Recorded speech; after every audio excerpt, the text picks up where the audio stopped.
Hello, gang. Welcome in, one and all. It is afternoon. May I say good afternoon. 12:05 to be precise, and we've got the Matt Murphy Show on tap for this Monday, June 17, 2024. Please do decided to join us today. Whatever time, I've already screwed up the perfection of this show by allowing audio to blare out of my laptop. We strive for perfection on the Matt Murphy Radio Show, and on episode 592, I'm shamed to report to you that we will not achieve it today. But we will hopefully entertain you until 3 o'clock this afternoon. We hand off to the drive at that time. Quick programming note, speaking of the drive.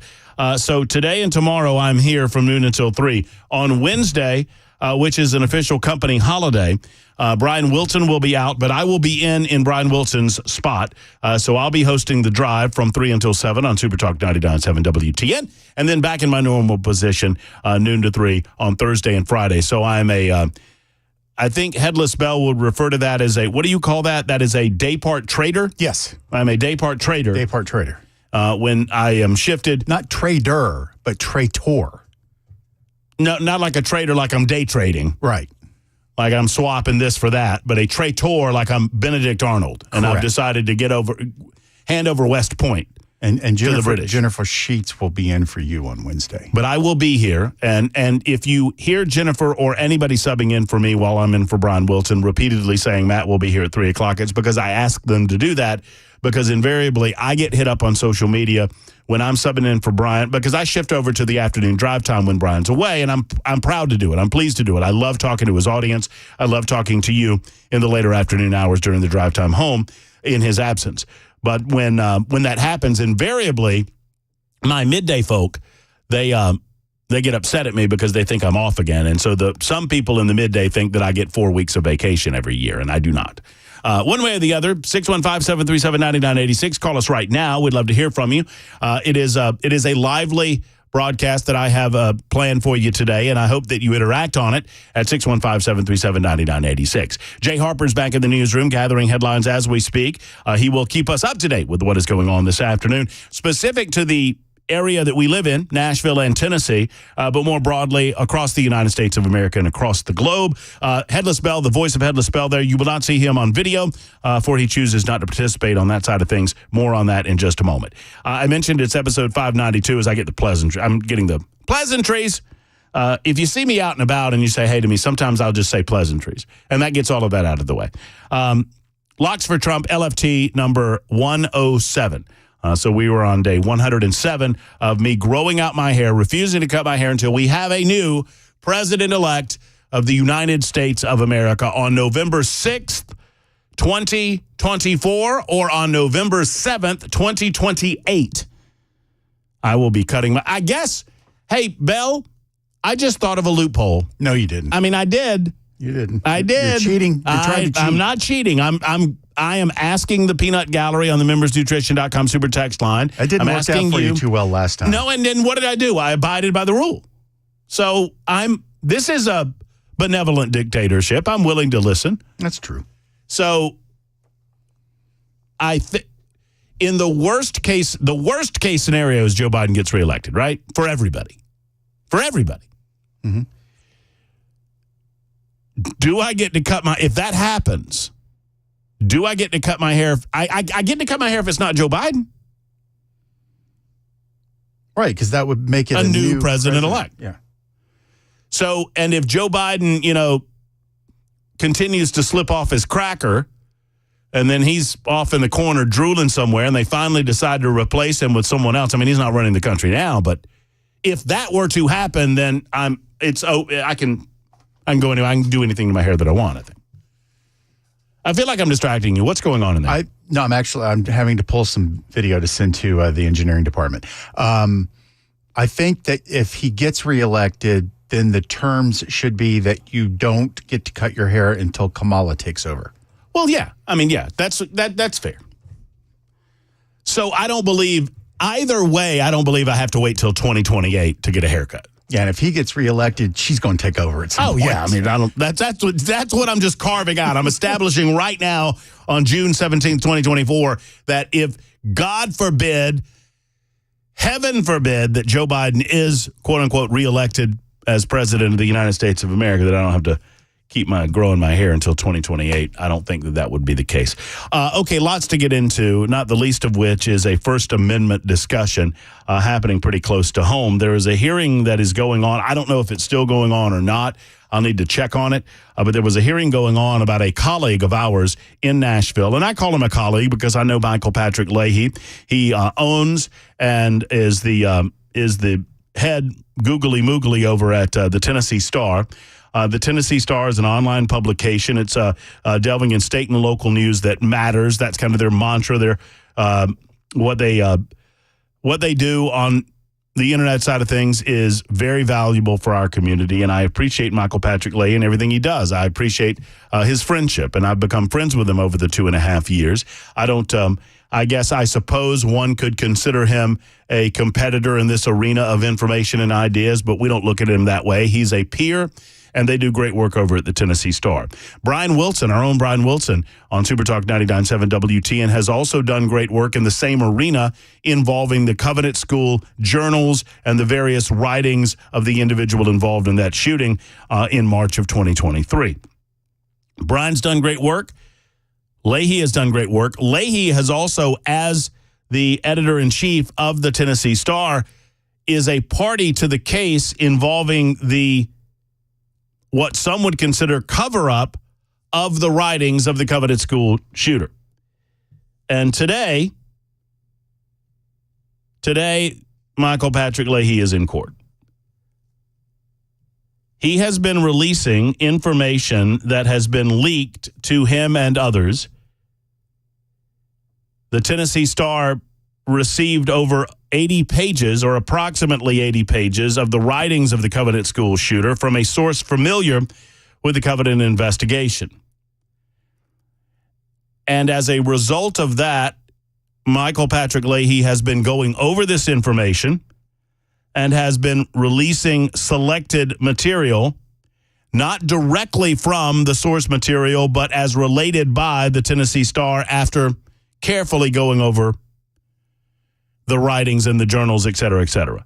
Those pieces of information that would be pertinent to the community, or maybe, some of it is more salacious, some of it is more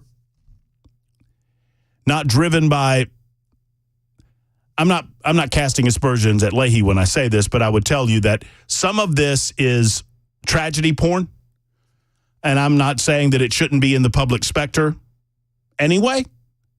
Because those two things are, just because you decide whether you want to absorb information or not does not in any way give the government authorities the right to preclude you from absorbing that information. That said, he's in court today to defend himself in front of a judge as a result of the release of some of that information. Our own Brian Wilson has been releasing selected pieces of information, as well as he's gotten source material coming into him, and he's done a number of interviews as well, although he is not a party to this show call's hearing, which is demanding that as a party to the case, Michael Patrick Leahy, and this is a case involved in releasing all of the materials to the general public and the press, as a party to the case, the judge is demanding to know, the judge in the case, she is demanding that Michael Patrick Ley and the Tennessee Star show cause as to why they are not held in contempt of court as a result of publishing what is considered to be leaked materials. Well, there are two. There's one, and that is the responsibility and role of the press. There's another, and that's the responsibility and the role of the leaker themselves. And I think the judge has authority over the quote-unquote leaker. I don't think the judge has any authority over the press here. Friends, I understand that this is a distasteful conversation considering how close it is to home and the fact that we're talking about 6 people dying, including 3 children, 9-year-old children. The one takeaway that from the beginning of the Covenant School shooting, once we figured out what happened, and once we figured out a timeline of what happened, and we will talk with Brink Fiddler of Defense Systems. He's actually in our building today conducting some on-site training. I talk about Defense Systems all the time. You guys hear me talking about them all the time. And we'll have him in studio once he wraps up some of his training in the 2 o'clock hour, and we will talk a little bit about the Covenant School shooting and how much worse it could have been. had there not been the proper training within that school. Now, I understand that it was bad enough, and I understand that it's hard to speak in relative terms when you're talking about 6 people dead, including 3 kids. But friends, it could have been so much worse. Had the teachers in those schools not had the appropriate training to know exactly what to do at the moment that they realized that there was an active shooter situation. We get caught up, and rightly so, there's nothing wrong with this, but we get caught up in discussing and debating what could have been done to flag this individual. I know that's a hot button word, to flag this individual as someone to watch out for, the possibility existing that this person could go off at any moment, the idea that this person related to their therapist, their psychiatrist, or multiple psychiatrists, that they were having these fantasies or these desires to commit acts of violence against family members and others. All of that's important discussion. It's an important discussion to talk about Second Amendment rights and how curtailing Second Amendment rights against law-abiding citizens will not do anything to further the cause of security at our schools, in my opinion. All of those are important conversations to have, and they all lead, they are born of a negative place. Having a conversation born of a more positive outlook on this is important too.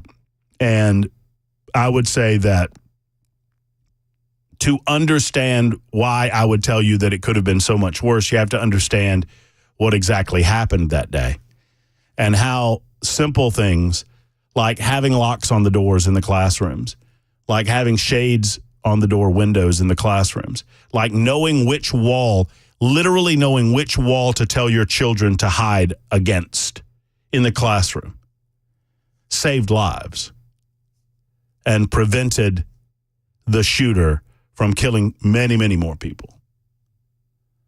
No child, there were multiple classes going on that day. There were hundreds of kids in that school that day. And no child inside of a classroom was killed. As a matter of fact, nobody that was in a classroom was killed. Mike Hill was killed outside of the doorway, just off of the hallway that the shooter breached, and then the 3 children and the substitute teacher were killed in the hallway because they were responding to a fire alarm, and then the principal of the school was killed trying to figure out why the fire alarm was going on, and she was going down the hall and she encountered the shooter. All of that to say that training and awareness matters, and I'm very sensitive to it because I just got out of a training class, and we'll talk to Brink a little bit later on. And you apply that to the public's need to know. Sometimes we run against a situation where the government tells us we don't need to know certain information, and I would say that the government only gets to tell us that if there are security protocols that might be in place that could be compromised, or there is a real and present danger against the general public or the general community as a result of releasing information. We don't need to know necessarily the schematics of the room or the building to understand the nature of the shooter. Most of us believe, and I think Michael Patrick Leahy would count himself in that number as he stands in front of a judge. Whether or not he, as a member of the press, goes to jail today or not is up to a judge. He could go to jail today for a report as a member of the press. And why in the hell have more people in the press in this community not come to his defense? I don't have any connection with Michael Patrick other than I know him and I like him and I think he likes me, and he works for the Tennessee Star and I work for Super Talk 99.7 WTN. But why have more not stepped up? More free speech advocates. Folks, I'm in the free speech business. It is what I do. It is the world that I live in. Why are more organizations like television stations not stepping up and offering editorial comment that it is a dangerous thing to threaten members of the press with jail because they presented information that no one is suggesting was a present danger to the community. No one has suggested that any of this information would do anything to harm the police investigation, which is ultimately non-existent. None of this is going to do anything to harm the community outside of the emotional toll that we have taken, but that is the responsibility of the shooter, not the responsibility of Michael Patrick Ley. The danger in not releasing this information, more importantly, more to the point, the danger in allowing the government to tell us what we are allowed to see and what we are allowed not to see, or what we can be prevented from seeing, that danger is far more important than any suggestion that this will give any copycats any ideas. Because one, that while I understand the concern there, that concern does in no way outweigh the right of the people to know in a free and open society. So we're discussing that today on the show, and that's going to launch the radio show. We got baby box conversation. I see that we're getting baby boxes all across the state of Tennessee. I'll tell you what those are if you're unfamiliar.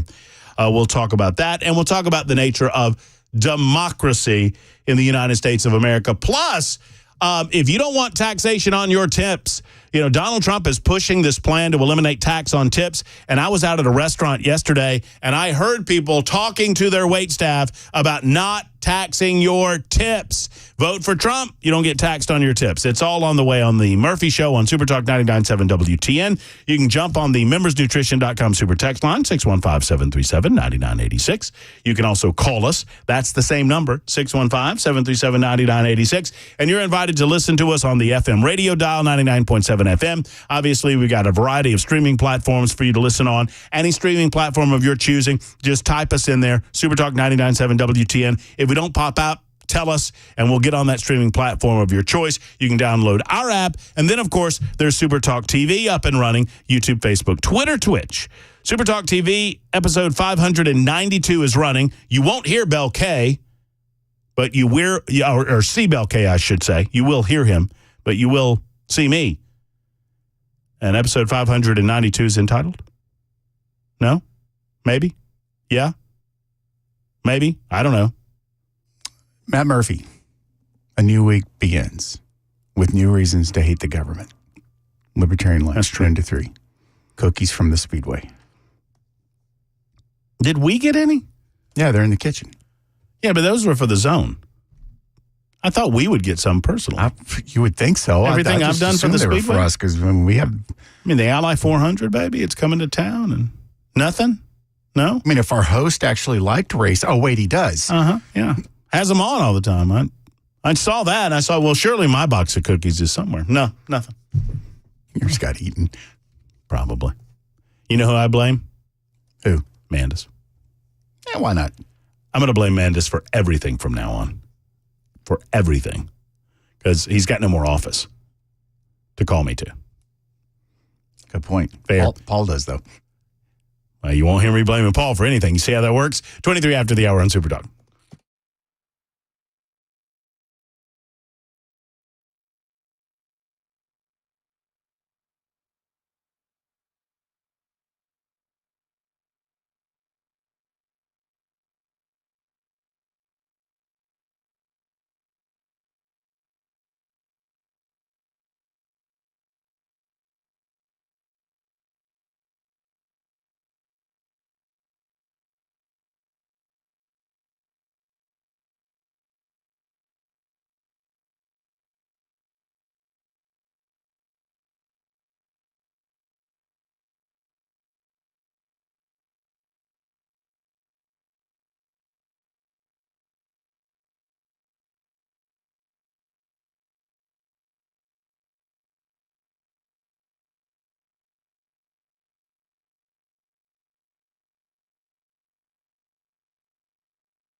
Hello, friends. Matt Murphy for Tennessee Men's Clinic. Gentlemen, if you're feeling run down or sluggish, if you've reached middle age and you feel a loss of pep in your step, it might be T-levels. It might be something happening within your body that can be easily diagnosed and remedied through the Tennessee Men's Clinic. If you've tried other remedies for your bedroom activity or your lack of desire for bedroom activity and they have failed you, I encourage you. I understand it's a sensitive subject. I'm not trying to get in your business, but I am trying to get you relief and remedy, and they can do it at the Tennessee Men's Clinic. They have qualified urologists that have been on staff. They've been around since 2014. They've had an office located in Midtown since that time, and they've served thousands of men just like you in a variety of different ways to help alleviate the energy levels, the loss of libido, the loss of desire in your life in a variety of ways. Yes, bedrooms are important, but also getting outside and getting in the yard and working in the yard, getting to the gym is important as well. If you've lost that step, it's time to get it back with Tennessee Men's Clinic. 2 locations, I mentioned that, Midtown and then Cool Springs.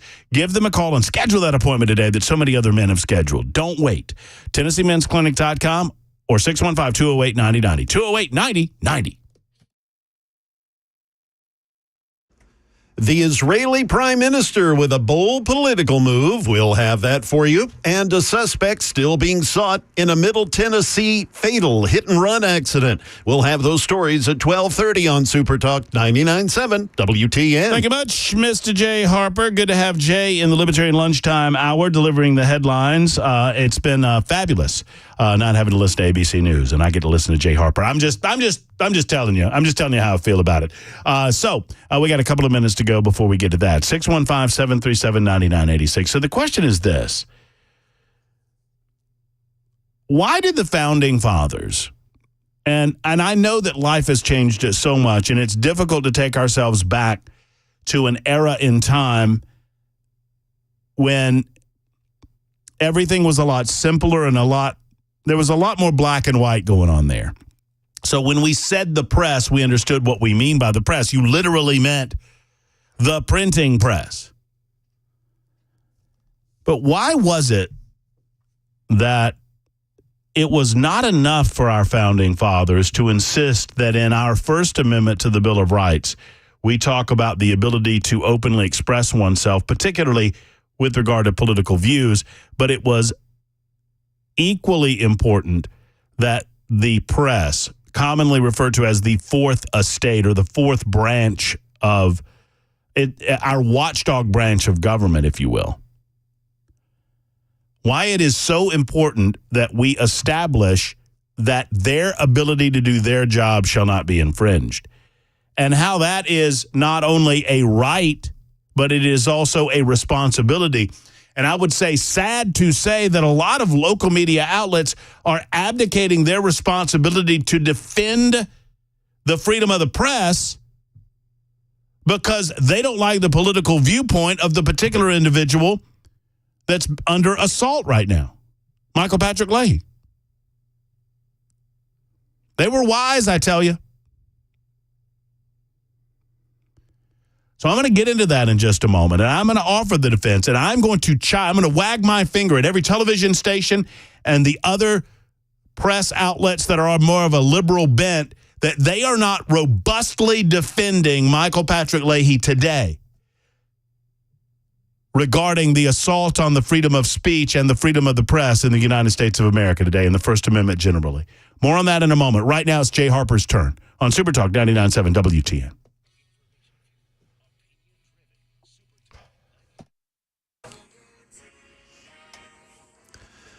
Good afternoon. It's 12:31. I'm Jay Harper with your top stories. We've got a partly sunny sky, pretty warm at 89 degrees. We'll get to that steamy forecast here in a couple of minutes.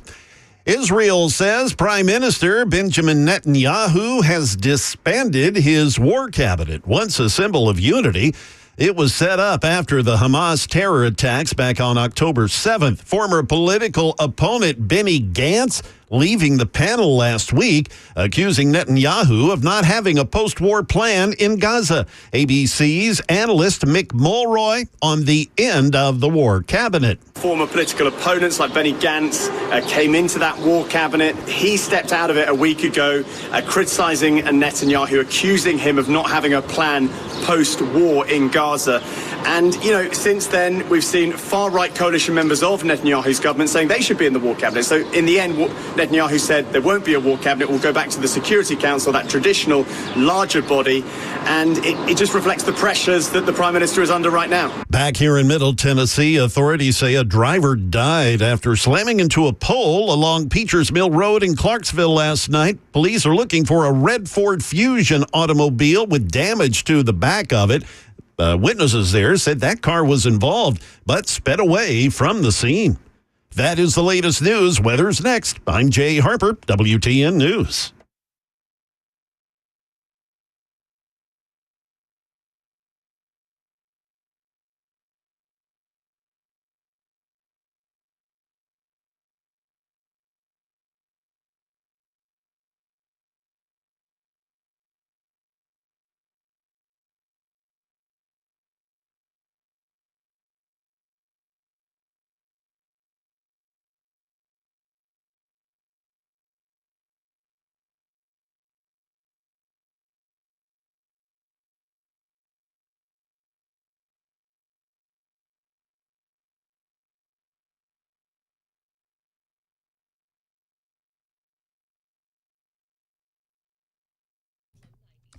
So how do you keep your important stuff in your home safe from theft or from fire? How do you protect those things that you utilize to protect yourself and your family from the unfortunate circumstances that we see in our newspapers or in online every day? And that's people breaking into homes.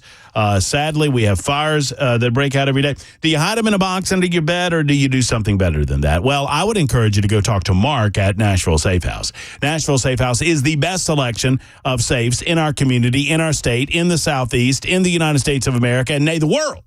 I would put their selection of, actually, we have factual analysis that they have more Browning safes than anybody else in the country, and that means in the world, and that means in the universe. But they have a wide variety, whether it's Fort Knox, whether it's Rhino, whatever you're looking, Liberty, whatever you're looking for, they have it at Nashville Safe House. They have about 200 on the showroom floor, probably almost 600 in stock total, so they have something for you. They also have vault doors. They also have corporate safes, jewelry safes. They have biometrics. That's what they do. So when it comes to protecting you, protecting your family, protecting your valuables, there's only one name that you need to know, and that's Nashville Safe House. NashvilleSafehouse.com for more information, and you can peruse the selection, or go talk to Mark and his team, 4th Avenue South, across from City Cemetery. Tell them Matt Murphy sent you to Nashville Safe House.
Super Talk 99.7 WTN, Matt Murphy, and you.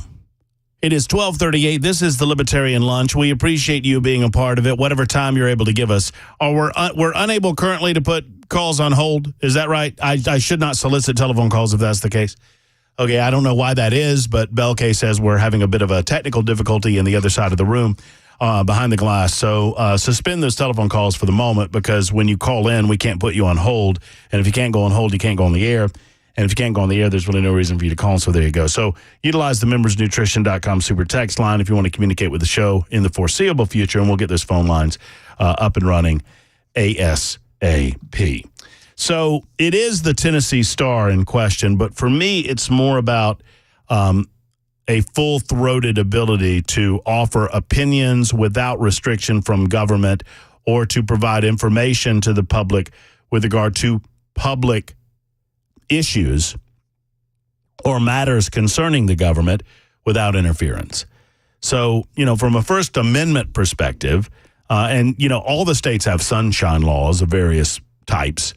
Well, the First Amendment speaks on it and says that Congress shall make no law respecting an establishment of religion or prohibiting the free exercise thereof, or abridging the freedom of speech or of the press, or of the right of the people peaceably to assemble and to petition the government for a redress of grievances. So they distinguish freedom of speech and freedom of the press, because press was so we're offering that distinction at the time that it was written to make sure that we distinguish the difference between an ability to freely speak in an open forum like the public square, etc., to not have your expression squashed, or to not have a government that has the ability to penalize you, punish you, jail you, fine you for openly expressing your opinion on certain matters. Secondarily, the press would be the printed word and the ability for information to be disseminated in that form or fashion. Obviously, in the modern era, there are many different ways that we get information to the public. We do so in the spoken word format. Electronic media does so. I mean, now you have print media, which is now largely considered the internet, is a print media. But you still, believe it or not, have newspapers that are churning out on a day-to-day basis, although they're becoming more and more rare. And then you have other electronic forms of media that I would consider to be a blend of spoken word and the press, and that, happens on our local television stations as well as our national MSM media outlets. Most of them are liberal. And as the late, great Rush Limbaugh said, we are equal time. Limbaugh, when the fairness doctrine was in place for talk radio, and I want to delve too deeply into this, but I think it's informational, and it's also it's informative, but it's also interesting to know that the fairness doctrine applied to television and radio in a way that it did not for the general press or the printed press, because we have a limited amount of time. But what it did while it was in place is it forced, if I offered a perspective on radio, and particularly and especially if I offered a candidate to serve in public office that was offering himself up to service, then I had to offer equal and appropriate time, or thereabouts equal and appropriate time, to an opposing candidate or even an opposing viewpoint on any given matter. And when Limbaugh developed his show out in California and then eventually branched it out nationwide and became one of the first and most successful, not the first, but one of the first and most successful syndicated talk radio shows, a lot of liberals around the country who had enjoyed a monopoly up until that point, right? If you consider ABC, CBS, NBC left, and I do, and I think you do as well, Walter Cronkite was a leftist, for goodness sake. Dan Rather was a leftist, is a leftist, and all of the rest of them. Those same media outlets sat silently by while advocates screamed at Rush Limbaugh, "What about equal time? What about equal? We demand equal time," with regard to his political perspective as a conservative. And Limbaugh famously noted, "I am equal time." That was his response. And what he meant by that is it's almost so simple it's brilliant. I mean, well, it is brilliant. And its simplicity is part of its brilliance. That the answer to bad speech, the answer to speech you disagree with is more speech, not less. Unless and until you present to me a compelling and strong reason why there is a specific danger to individuals, to the broad public, or to our society for the release of said speech, then we allow said speech, and we allow the press to engage in that as well. I am equal time. What Limbaugh meant by that, too, was for far too long, the press has been run by leftist narratives and leftist agendas, and I am presenting a balance to that. I am ballast to prevent the ship that is the United States of America from sinking. And so, as I apply this concept of freedom of speech and freedom of the press to the situation going on right now, I am shocked that more media outlets are not seeing fit to step up to the plate. And I don't care what your narratives are. I don't care what your agendas are. I don't care if you think of yourself as neutral and unbiased, particularly if you think of yourself that way. And if you see the Tennessee Star and many of these media outlets in their own little smarmy way, well, this is a conservative blog or a conservative site, as if that matters. There's always been perspective in the media. There's always been perspective in the press. You go back to the days of our founding fathers, and there was a reason why publications back in the 1800s would call themselves the so-and-so Democrat or the so-and-so this thing.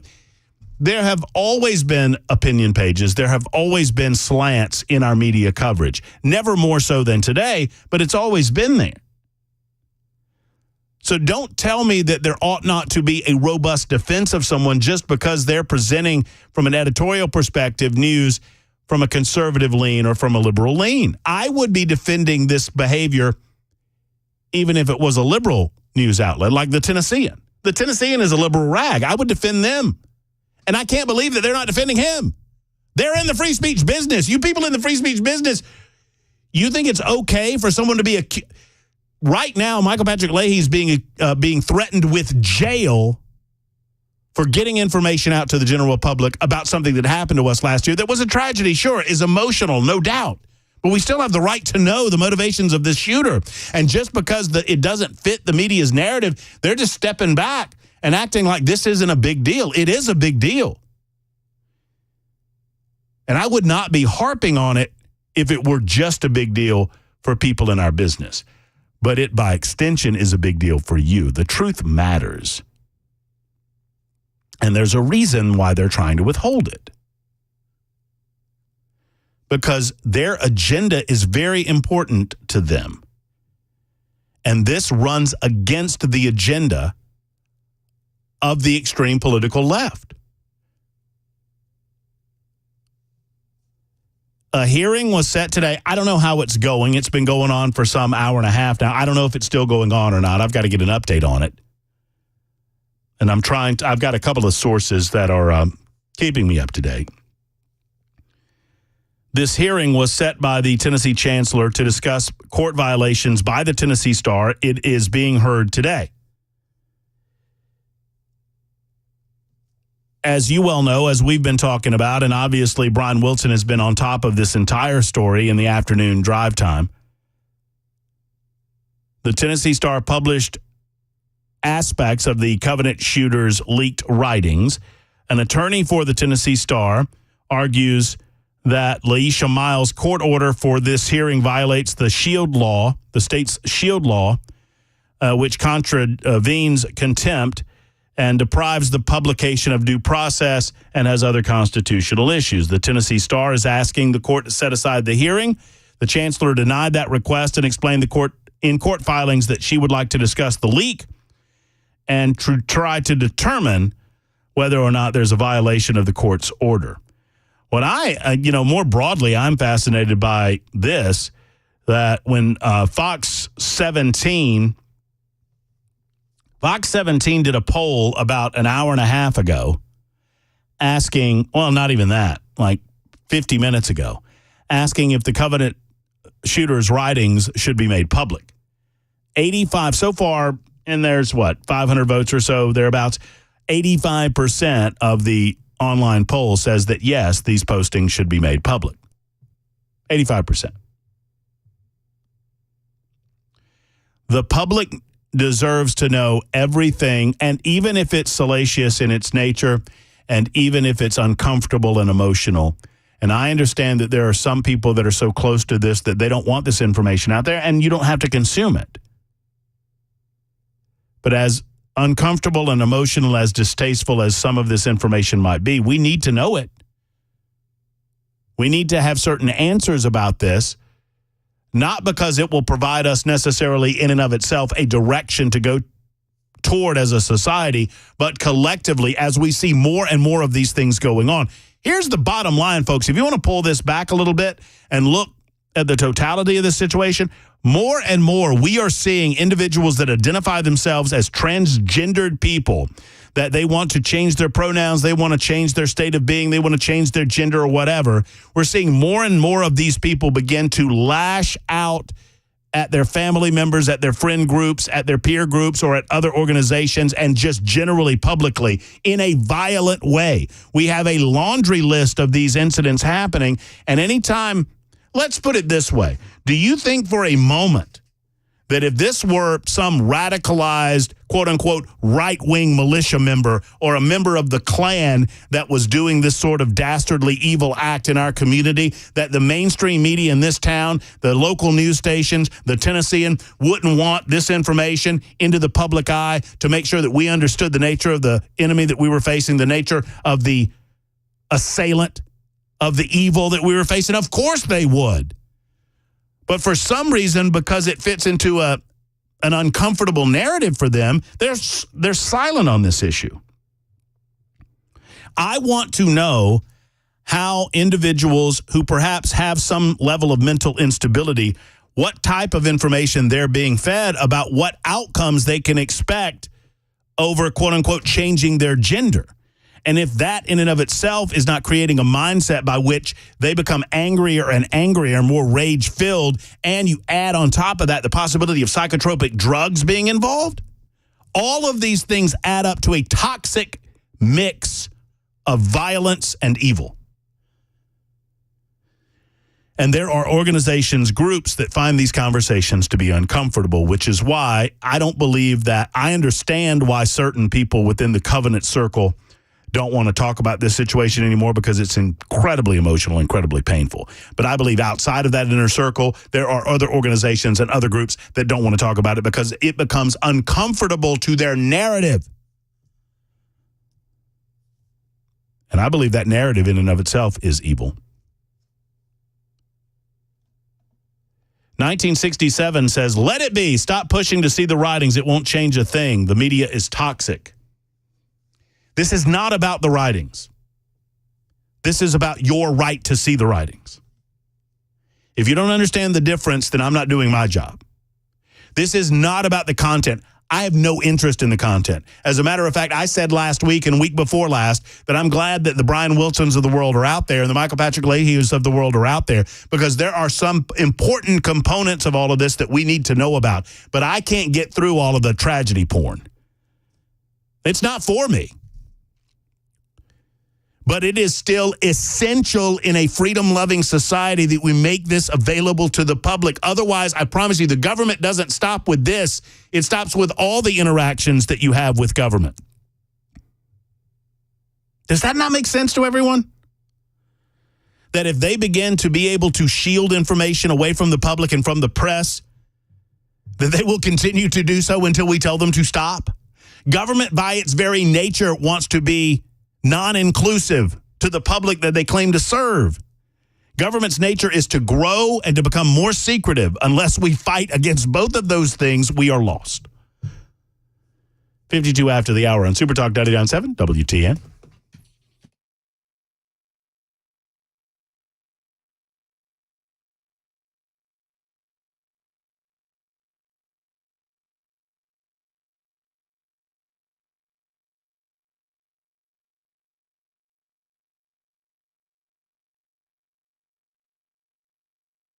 You know, the signs of cancer and cardiovascular disease are not always obvious. Sometimes they can be within your body long before you experience symptoms exterior to your body. And that makes diagnosis difficult.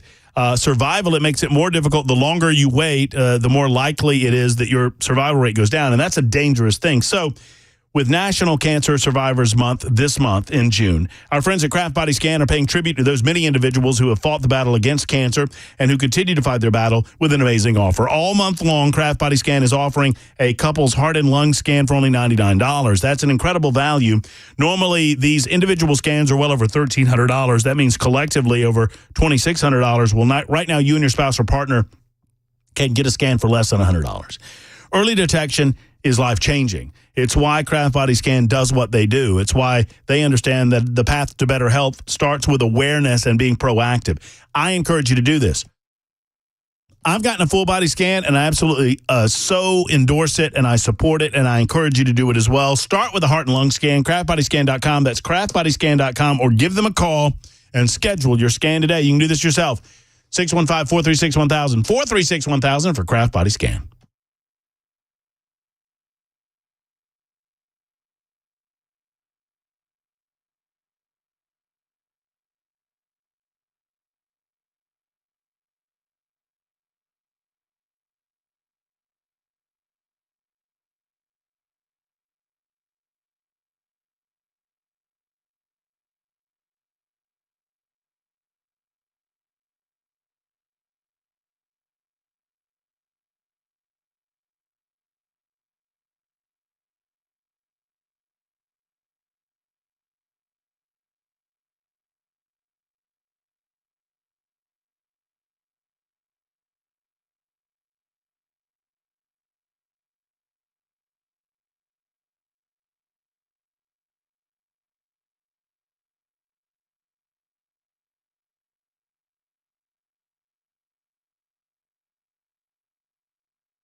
The guaranteed offer is the easiest way to sell your home. It's really simple. We bring you an all-cash offer. You close in as little as 21 days.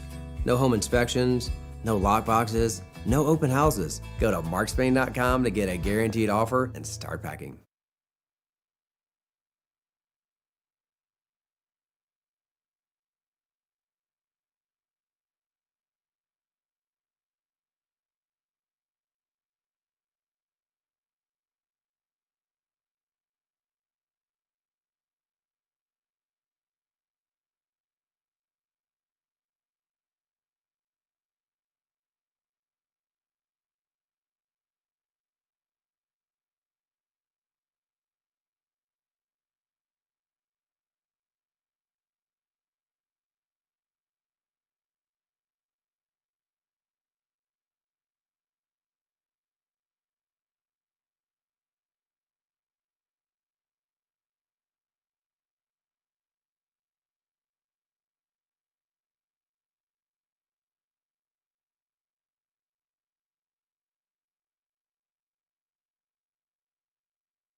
Good afternoon. It is 1 p.m., and I'm Jay Harper with your top stories. We're looking at plenty of sunshine, and let's see, we are at 90 degrees here on Music Row.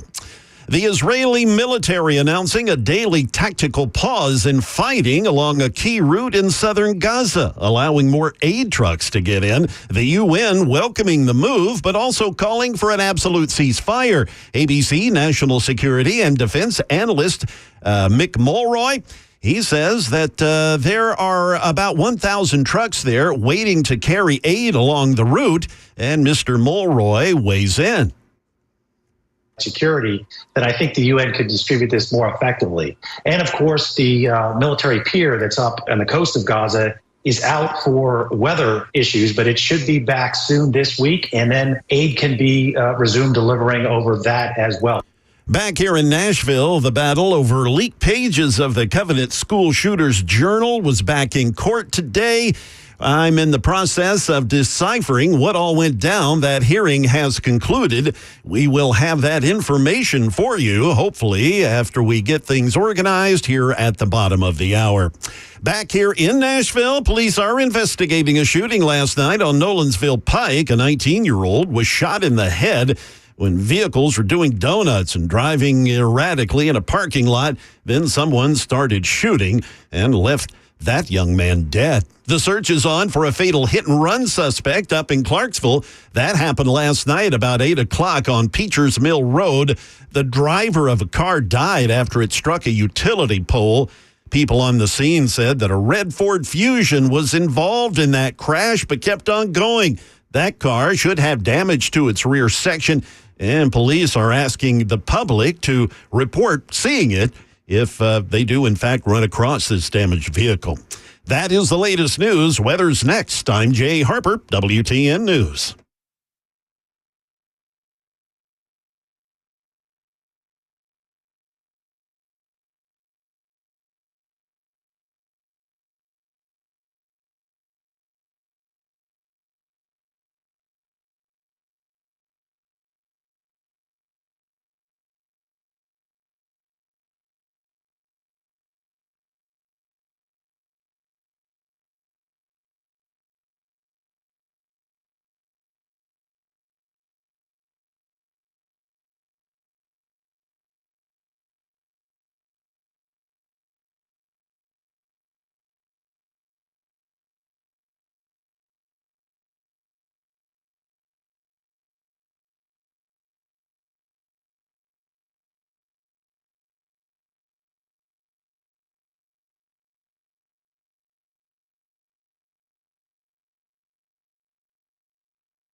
Hello, friends. Matt Murphy for USS, United Structural Systems. I am so proud to talk to you about USS because they're the company that you've trusted in your basement, in your crawl space, for your foundation of your home, for waterproofing your home, for concrete leveling for over 30 years. They've just celebrated their big birthday. I've been talking about it all year, but it was the official birthday this month of USS. 30 years now, since 1994. They've been helping keep homes stable and dry. And now they are offering mold treatment. Perfect timing with all of the humidity, the rain that comes through from time to time during this time of year. Big rain showers yesterday. Well, thunderstorms, really. You might have mold in your crawl space. If you've noticed a smelly smell, mold spores travel up into your home. That's how you smell them. And the air that you breathe becomes, well, it's not good for your family. Let's just put it that way. I almost said the T word, toxic, but you can turn your crawl space into a healthy space with United Structural Systems microbial growth treatment. It's the RTE treatment. Remove, treat, and encap. Does no good to remove the mold if it's just going to come back. Let's treat it, let's encap it to make sure that that doesn't happen. And right now you get $500 off now through June 30th. So about another couple of weeks to go.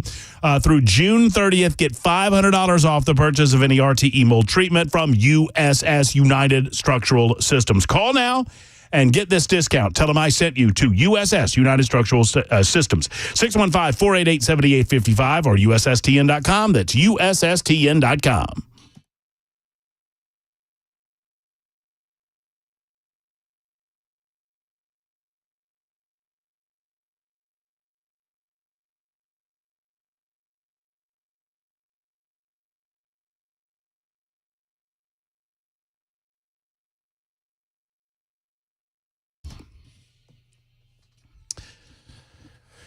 You know, I asked the question on social media over the weekend, and it's gotten a tremendous amount of response. Is that even Joe Biden up on stage anymore?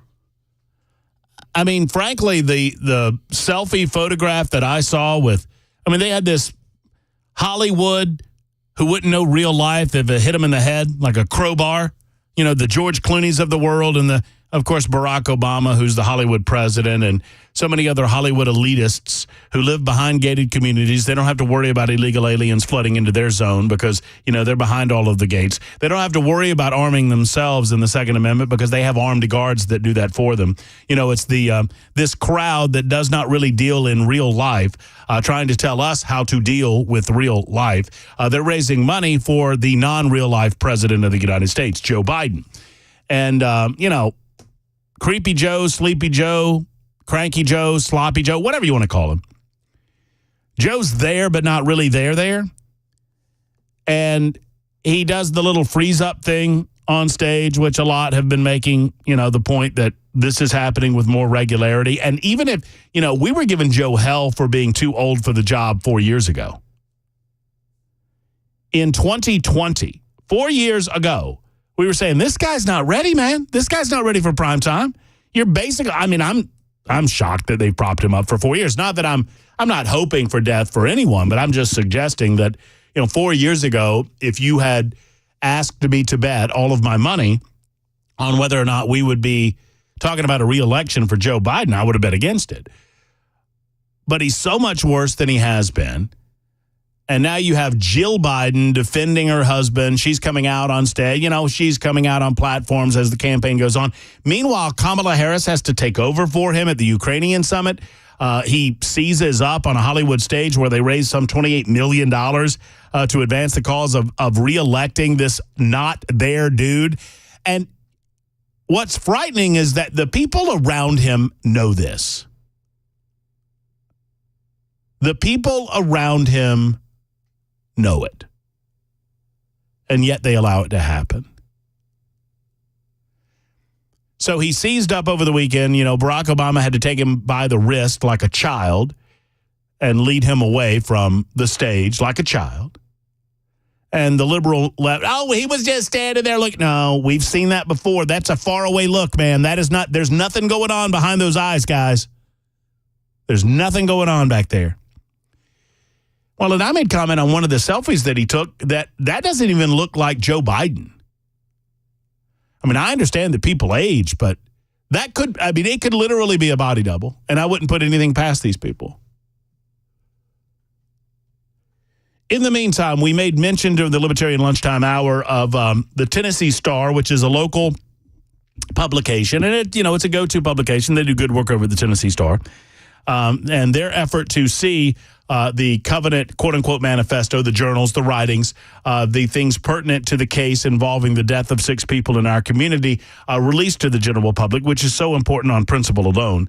The hearing that Michael Patrick Leahy and the Tennessee Star was a part of is over.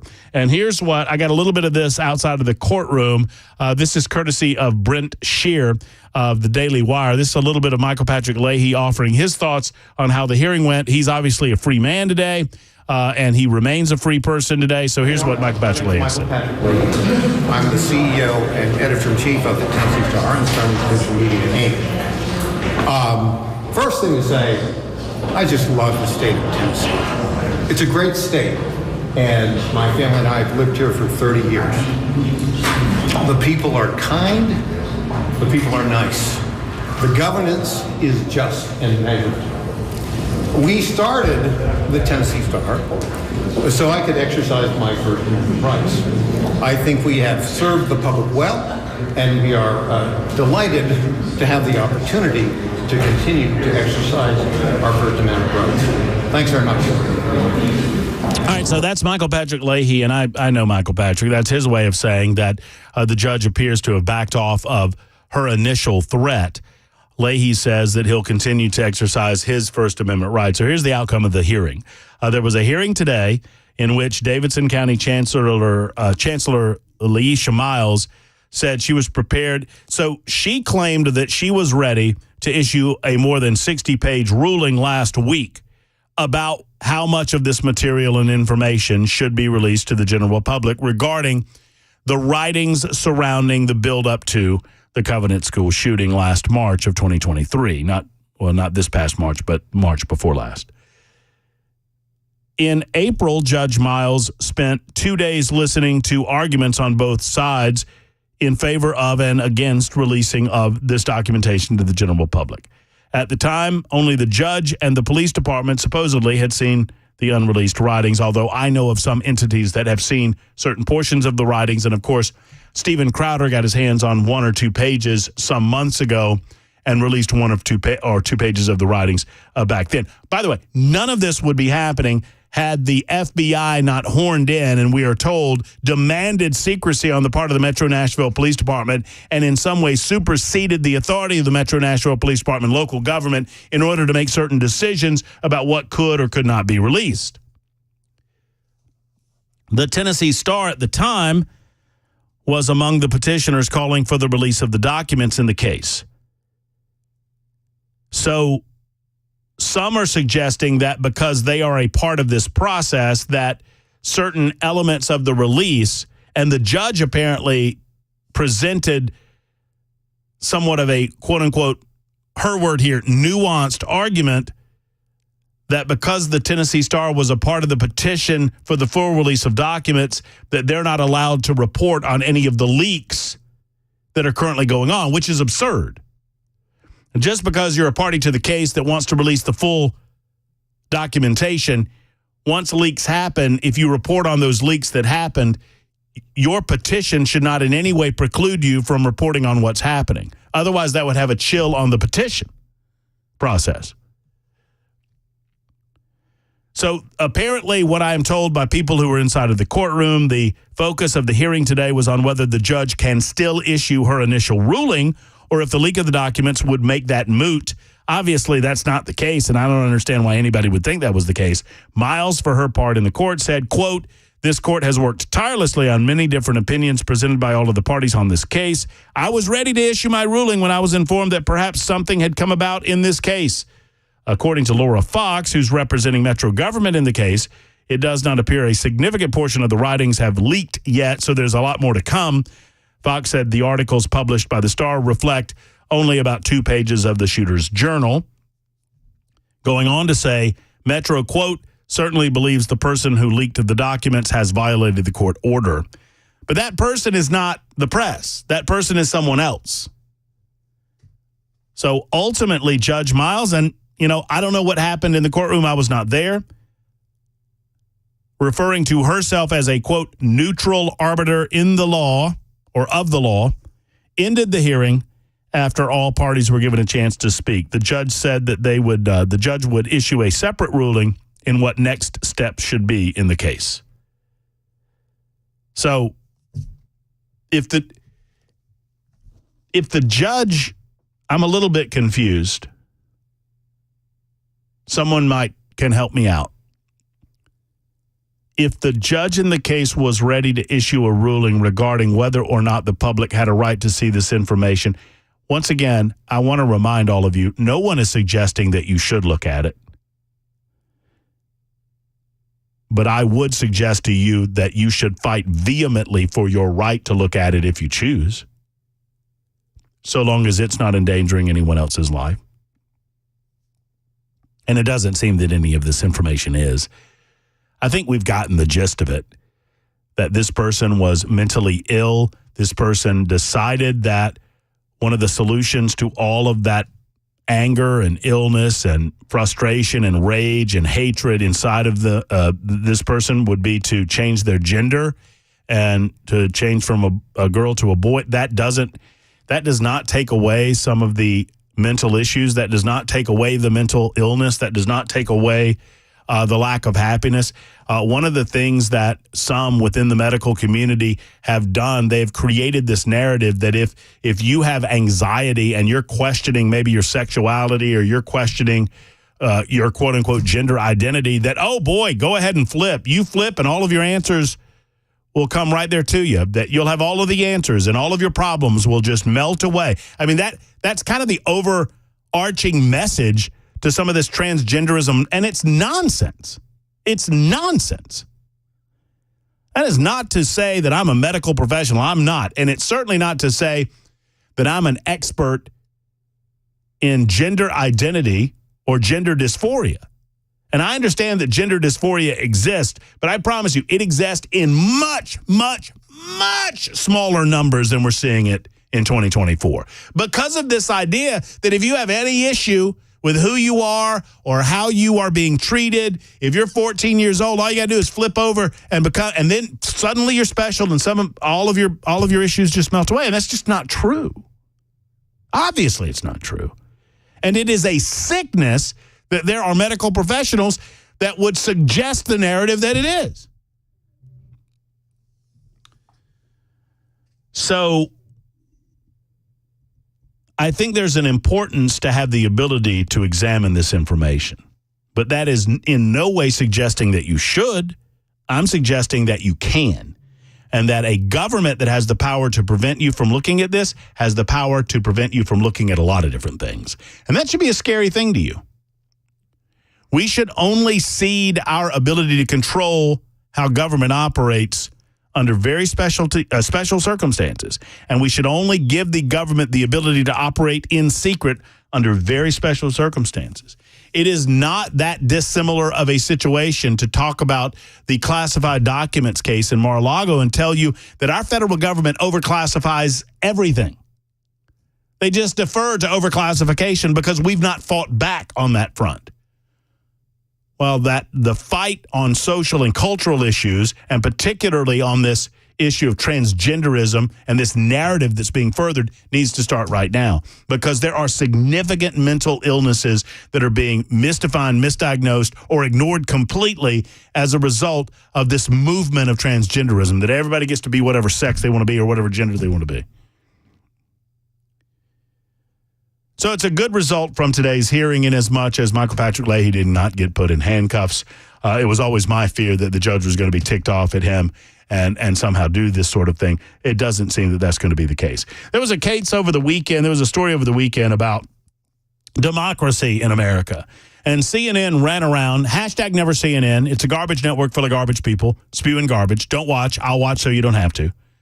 Hashtag never CNN was running around to any Donald Trump supporter they could find, asking them about the word democracy.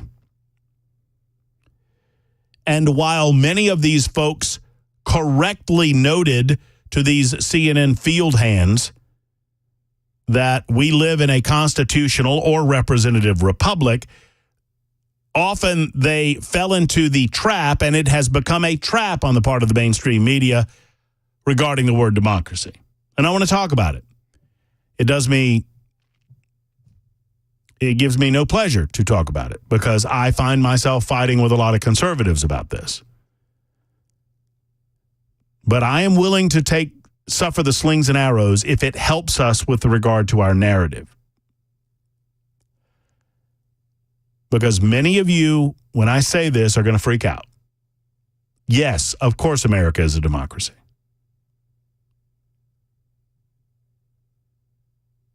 I mean, no, you're right. No, you joke, but they are. No, we're not, man. I don't say that. We're not. Yes, we are. Y'all, I don't understand why so many conservative friends of mine want to die on this hill. It is factually and functionally incorrect to say that we're not a democracy. We are a democracy. Now, I applaud every single one of you for demanding that the media get more specific and that the liberal leftist wannabe socialists to get more specific about what type of democracy we are. I don't understand how this became this, that conservatives get so angry when you say that America is a democracy. Now, if you want me to be more specific, I'm happy to be more specific. And I try to be more specific because I try not to have this conversation very often. How many times have we done it since I've been here, Bell? 3? 50, 60. It's just... It's been more than 3, that's for damn sure. It's just... I don't understand why people want to fight me on it. But here's what I will do. I'm opening up the phone lines. If you want to offer anybody that wants to offer the argument, I won't argue with you. I'll just give you the floor and let you talk. Explain to me how we're not a democracy, if you believe that we're not. But you have to understand that a representative republic or a constitutional republic is a form of indirect. It's called indirect. There are 2 types. There's direct democracy and indirect democracy. You will not find direct democracy very many places around the globe. It's been tried, and it fails miserably. And what people mostly think of when they hear the word democracy is direct democracy, and direct democracy doesn't work. You know why? Because the wolves get to vote the sheep for dinner. It's mob rule. We don't believe in mob rule. But it doesn't mean that indirect democracy doesn't include a constitutional republic, which is what we are. In a direct democracy, you can, at the will of the mob, supersede the basic rights of other parts of the process at your whim. In a constitutional republic, you have a foundational document that prevents that by establishing basic rules of law and basic rights. But that doesn't mean that it's not a form of democracy if democracy is defined as ultimately the people having the power to determine their own fate. But I'm willing to talk with you about it based on this recent article and based on this recent presentation by #NeverCNN. It seems to be more and more of a talking point on their front, and I think we're handing them that talking point by handing them the language. I'm not going to give the language to the liberals, and I think we're doing that with the word. 122-615-737-9986. Your thoughts? 615-737-WWTN. Either via text or I think we've got the hold feature figured out. We got that figured out, so your phone calls are welcome. Light them up. It's the Murphy Show on Super Talk.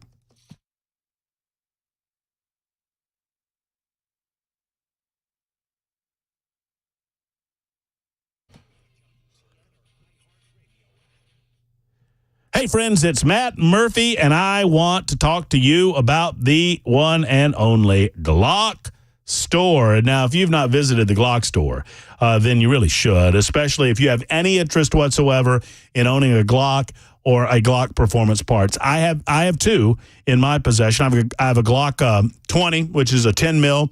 I have a Glock 43. I love both of these handguns. If it has anything to do with a Glock, anything whatsoever, you can bet that it is on the shelf at the Glock store. And if it's not there, it is in the warehouse and they can bring it out. And if it's not there, they're going to get it. They have all of the latest stuff. I mean, they have everything that you can put on a Glock, and they'll custom make some things.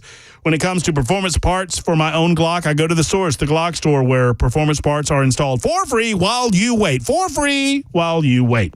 And, of course, they have the incredible, uncomparable Shoot 270 indoor shooting rooms. No lanes, none of that nonsense at the Glock store. Just you and your instructor in a private shooting room. I've been to a lot of gun stores, folks.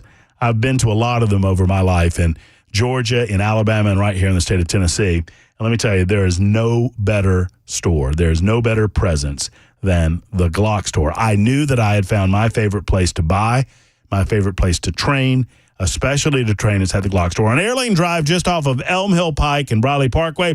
The Glock store and GlockStore.com, just minutes away from the airport and worth the drive from anywhere. Tell them I sent you to the Glock store.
Join us at the bottom of the hour. We'll have a portion of audio from today's Covenant School shooting hearing over those leaked documents. Again, that'll come up here in a few minutes at 1:30 on Super Talk 99.7 WTN. Looking forward to that. Looking forward to your telephone calls regarding the state of democracy in the United States of America, as well as the Matt Murphy Show continues on Super Talk 99.7 WTN. Kathy writes in and says, Matt, it is the nature of puberty that teenagers feel uncomfortable in their changing bodies.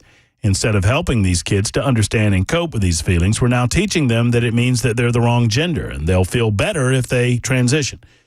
This rise in depression and anxiety is due to addiction to phones and social media, and it's only compounded the problem. I agree with you I would say 150%, but I hate that saying, 100%, Kathy.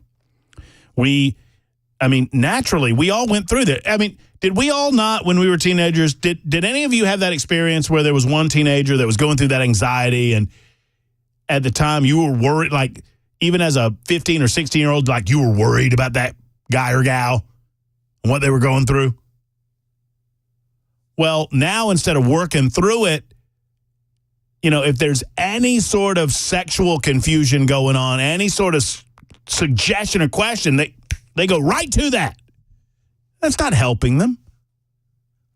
That's actually giving them a false solution to what is a quite normal issue with hormones raging through your body. And you're right on the phone thing. If I had the ability to eliminate social media by snapping my fingers, I would do it, because I think it's a net negative on our society. Val's in Spring Hill with a thought on democracy, and Val, as promised, I'm not going to get in your way. I just want to say hello to you and find out what your thoughts are. What's going on? Hey, Matt, I actually have a question for you, because this struck me this morning after listening to this CNN report and conversation they had with people on the street. What are they trying to call Trump? What are they saying is going to happen if he gets elected president? Right. They're trying to say end of democracy, right? Yeah, right. End of democracy. Right. What party is Trump representing? The Republican Party. Sure. What party does Biden represent? The Democrat Party. Sure. When you try to paint those that are part of the Republican Party as anti-democracy, you're carrying on with that same narrative that Trump will be a dictator. We will no longer have a democracy. This is exactly what's going on. I agree with you. They're trying to steal the word, is what they're trying to do. Yes, and they're doing it very well, and people don't even realize what they're doing. But, the Republican Party is the Republican Party for a reason. Because we are a republic. This is the clapback. I think you're seeing it very clearly that what they're trying to do psychologically is suggest that if you don't vote for the Democrats, that means you're anti-democracy. And if you're anti-democracy, then you necessarily have to be pro-dictatorship. Dictatorship. Right. That is what they're pushing. That's what they want. You will hear over and over, Trump is going to be a dictator. And no matter what he says, even he can't make a joke anymore. I'm going to be a dictator on day one, and this is what I'm going to do, Right, and then, then that's it. He can't make jokes like that anymore because they lie about everything he says. It's unbelievable. I'm 69 years old, and what I'm seeing now is, it probably harkens back to when, in the days when they would fight duels. It is the worst of. Well, and what I'm fighting against, and I think some of our own fall prey to this when we fall into the "we're not a democracy" narrative, because what the leftists are trying to accomplish, they're trying to convince the stupid people. These are the people that don't pay attention to the news, don't pay attention to what's going on around them. The intentionally uninformed. If you're if you're uninformed, you're uninformed. If you're intentionally uninformed, then you're dumb.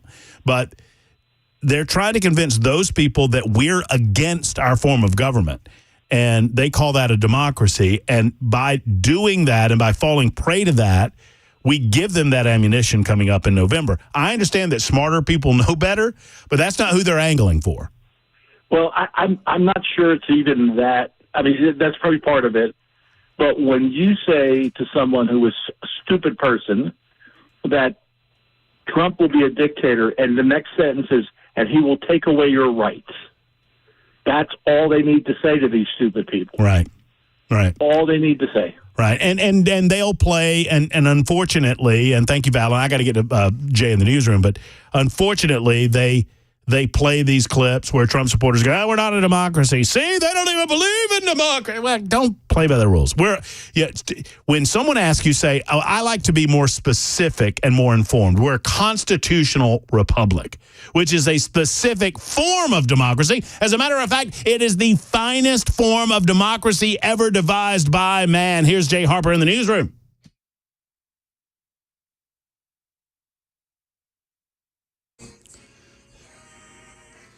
Good afternoon. It is 1:32. I'm Jay Harper with your top story. We have partly sunny skies, 90 degrees on Music Row. We'll get to a complete weather forecast here in a couple of moments. The battle over leaked pages of the Covenant School Shooters Journal was back in court today. Judge Aisha Miles asked the Tennessee Star to appear after disturbing excerpts from the shooter's diary were published. The judge wants the publication to show it did not violate an order of the court. The focus of today's hearing ended up being on whether the judge can still issue her initial ruling or if the leak of the documents would make the case moot. During today's hearing, Tennessee Star attorney Daniel Horowitz, he asked Judge Miles to at least take the contempt citation possibility off the table.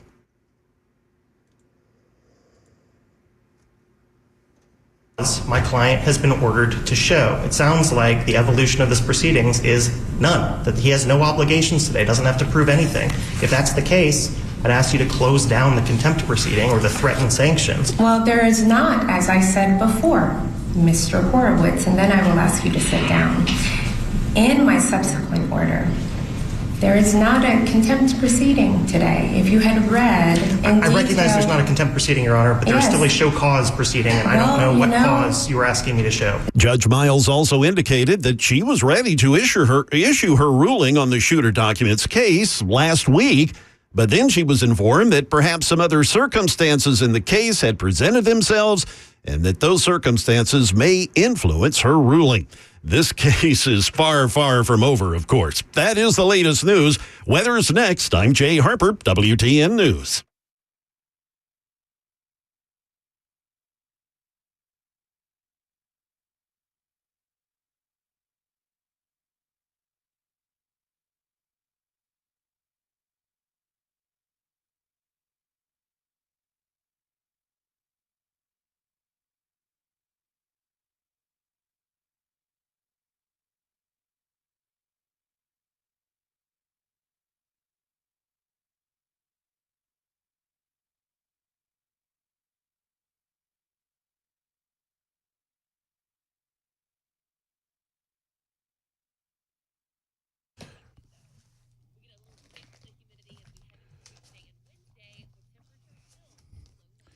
Since J.K. and Erica started U.S. Pest and began their relationship with Middle Tennessee so many years ago, they have grown by leaps and bounds. I mean, the company, long before I came to Nashville, it was growing and growing and growing by word of mouth, and now I have the pleasure of talking to you about U.S. Pest and the complete pest and bug protection that they offer you, your home, and your family. And I'm so proud to do it because they've done it the right way through hard work, through doing the right things the right way. I mean, they make promises to you and they keep those promises. They tell you what they're going to be able to accomplish. They keep their prices low. When they say free inspection, they mean free inspection. U.S. Pest does it the right way, and you add on top of this, they are good Americans that believe in this country, that believe in the free market capitalism that has been provided by our founding fathers. And I'm so proud. Every time I come to work, I go right before I get to the loop, I see the big U.S. Pest billboard, and I see the American flags flying over it. And I love to remind you that these are proud Americans that believe in this country, and they believe in a country free of pests. So if you need full-service pest control, termite protection, or crawl-space services, U.S. Pest is your one-stop shop for all of those things. Call them today at 590-1260, 615-590-1260, or go to uspest.com. Tell them Murphy sent you to U.S. Pest.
Hey, Bell, before I get out of here at 3 o'clock, by the way, it's the Matt Murphy Show, Super Talk 99.7 WTN. Headless Bell's behind the glass. We call him Headless Bell because he chooses not to participate on the television side of things. I wish he did, but he won't. I ask him every day, and he doesn't.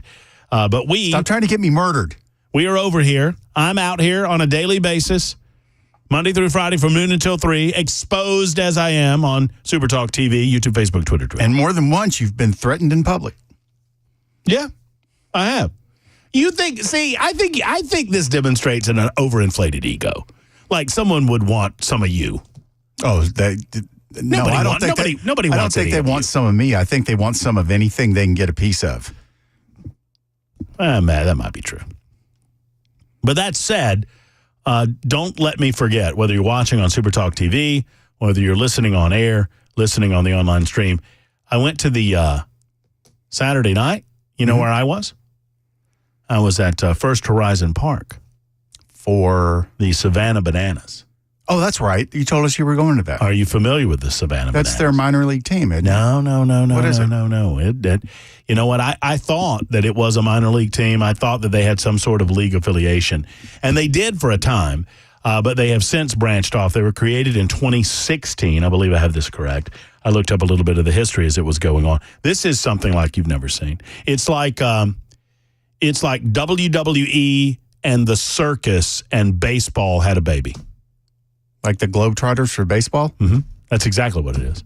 But there's so much. If you went to the Bananas, sometime next hour, I'm going to tell you to call in. Don't do it now, but sometime next hour, I'm going to tell you to call in. Do they have their own team, like the Generals that they play against? They do. The firefighters. Okay. But it's brilliant what they do, right? If it was the Savannah Bananas again, they don't want you to like hate the other team because these are human beings or whatever. It's like the Generals. Like you didn't hate the Generals, you just felt bad for them. Yeah. And these are the firefighters, so you're not going to dislike the firefighters, but they're the firefighters and the Bananas and the Bananas. And the firefighters always lose? No. I mean the firefighters win sometimes. Oh, okay. I think the Bananas took 2 or 3, but they play banana ball. They do not play baseball. What's banana ball? Banana ball is a little bit different than baseball. It's like baseball, but with some different rules. Bent rules. With some bent rules. But the bent rules are awesome. Let me give you an example. Okay. They took everything that people say that they hate about baseball and what slows down the game, and they changed it. So. They threw it out?